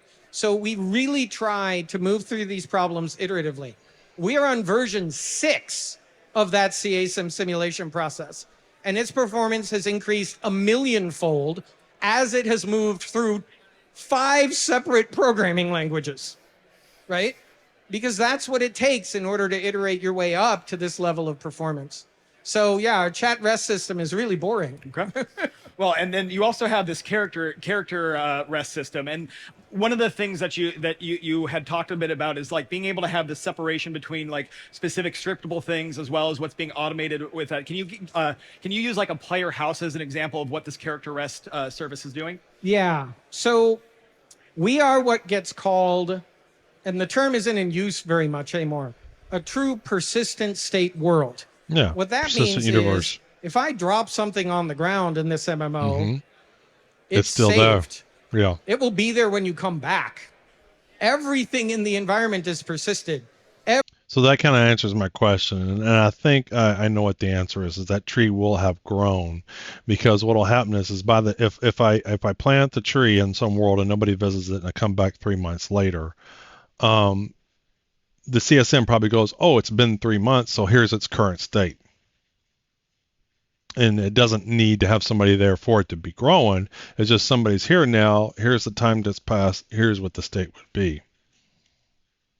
Every tree you saw in those videos would be a mob in another game, okay? And we actually persist its individual state and location for absolutely everything. There are no fake static objects in our game at all. That's cool. Okay? That's very Ultima-like. So we allow the CASIM instance to handle its own persistence of that CASIM data. We have the Unity game server handle its own persistence locally for all of the game entities. So that means their location, their collision, what scripts they have attached, by implication, all of the persistent data that the scripts have on them. Scripts can be attached and detached on the fly. They can essentially extend the schema of the objects on the fly, right? So we allow each of those things to be persisted entirely locally by each zone. But of course, players want to fly around the galaxy. They want to go visit other planets. Yeah. And their character data and what we refer to as the extended character state, like let's say their house contents maybe, there are things like that, their guild membership data, all of that kind of stuff needs to be global, right? And so we have these per zone data stores, and then we have a global data store specifically for anything which needs to be accessible by any zone in the game or global and in some other way. And obviously the characters themselves are the biggest part of that, but there will eventually be other data structures. Guilds is a perfect example of something that needs to be fully global data. Cool. And I think the last system that we're going to be talking about is this content streaming system. Can you talk a little bit about, I think this goes hand in hand with the world generation service and like what you're doing to be able to optimize, being able to. So this is how the graphics get delivered to you. So if I have an image, for example, they use an Amazon CloudFront to display that image and deliver it to your client, which it's efficient. So if you were to get I guess static stuff depends, but I mean, eventually it stays on your client, but there may be new stuff that's coming through. And so it just gets to the world faster because they get cached on the Amazon CloudFront at different places. And so instead of having to go all the way back to the real server, stuff can be cached. So if I'm in Tampa, Florida, and I request a certain resource, and then someone else is in Tampa, Florida, they're going to go to the closest place that Amazon CloudFront has to pull that resource down instead of going all the way back to, let's say the server's in Virginia, instead of going all the way back to Virginia. So you save so much in terms of resources by caching content closely to the people where they're loading it up. And that's what Amazon CloudFront does. To have the player get the content that they need just in time. Yeah. Yeah. So I mentioned earlier that we stream our assets down as well. We do not bake the art into our client build. Our client is designed to be a thin client. That's cool. Why? Well, for a multitude of reasons that are both technical and, again, business and scalability oriented. How many of you have tried installing the latest popular shooter on your console and have run out of room? Anybody? Guess not. The MMOs, the first MMO I worked on commercially in the industry has now been running for 26 continuous years, right? Ultima Online. All of the data that has ever been patched to the player is part of the install. Yeah. Right? So if you're building one of these services, you have to think in terms of that kind of longevity. So we knew that we needed a solution that could allow an install size to keep being added to over time, but also reduced over time by obsolescing assets back out. Okay? Next, we knew that we needed to be able to provide highly responsive updates to content. Successful service business models are driven by engagement. Okay? And it's kind of a mantra, right? Engagement leads to that's players showing up. Engagement leads to revenue. Like, it's a straight line relationship. In order to get that kind of engagement, you want to be able to deploy content as often as you can. So we stream the assets down, and they can either be pre-cached, meaning we ship it with the install, like all the avatars, but we don't bake it into the install. We still ship it as loose assets. We can stream assets when you cross a zone boundary. Oh, well, I've arrived on this planet. It is inhabited by the purple Norfolk spider dragon. Yeah. Okay, we stream that guy down only when you go to that planet. And he goes into a cache just like an image in your web browser goes into a web cache. Yeah. And if you decide you really don't like being eaten by spider dragons and you never go back, we can expire that asset out. The player can set an install size cap on their client. Yeah. The only danger of that design, again, the advantages of things like CloudFront is I don't always go to one location to go get something. You know, once someone that was near me has pulled that asset down, I don't even really go back to the original application server. I go to that closer location. But the downside is if I go to somewhere new and I have to get a bunch of new resources, even if I'm getting them fairly close to me, there can be an overhead of that initial call. And then there are assets. Let's say they have a special queen at the bottom of the cave, these spider dragons. Well, we can JIT send that down to you only when you are close to it so that it streams down only at the last moment. That's basically how web browsing works. It's exactly how it works. And if you're the kind of player who doesn't do raids deep in the dungeon, you'll never get the asset at all, right? So mental framework here is it works the way the web does. It works like images on Amazon. If Amazon worked like most video games, you'd be patching Chrome every time a new book came out. Yeah. Right? So in order to operate a service in a modern way, we really wanted a way to have these items come down on the fly. This also has the benefit in development time that artists don't necessarily have to wait for new builds to see their work. They can push that whenever it's ready. As we go. Yep. So all of that stuff is handled with S3 buckets and CloudFront. And it rides on top of Unity addressables. I think that that's the last system that we're going to be talking about today. That's enough, right? Yeah. Very cool. So, do you have? I think you mentioned this earlier. Like, do you have any call to actions for anybody that's seeing this? Yeah, there's probably a few. If you're interested in what we're doing, particularly in the simulation side and how we render that and do all of that kind of thing, I'm doing a main stage talk upstairs right after this one, which will have lots more video, and dive into more of some of the fun numbers. None of this would be possible without our partners at AWS and our partners at Unity. We work incredibly closely with both, like on a regular basis. You can thank us later for some of the work we've done helping Unity on netcode and physics, actually. We've partnered super closely on getting upgrades into those packages in order to handle this kind of scale. And I believe several of those are now out and live for everyone. So that's awesome. I love it when we can help make everybody's lives better. Unity's been an amazing partner for this. And you can visit starsreach.com to learn more. So, I wonder if they recorded that presentation too, where he talks into the simulation. So it looks like we got down to November. I've definitely learned a lot more about Stars Reach than I had going into it. And the only reason I even knew the amount that I knew is because I played Star Wars Galaxies like a tremendous amount. Original Ultima Online player too, but there's more from Star Wars Galaxy in this than Ultima Online, and so I had a feeling for what they were going to be building, but the simulation and whatnot and how they're doing the simulation of the world itself is so cool, and I think adds an interesting dynamic to what we've not seen in any other MMO as far as I'm aware of. Star Citizen is doing some cool stuff that's nobody else is doing. But I don't think it's doing the simulation side of it. And it's important to design the application with that from the get-go, because changing the architecture of an app isn't easy. And this is kind of stuff that's baked into it from the very beginning. So very, very cool. I'm looking forward to this. I cannot wait to get onto it.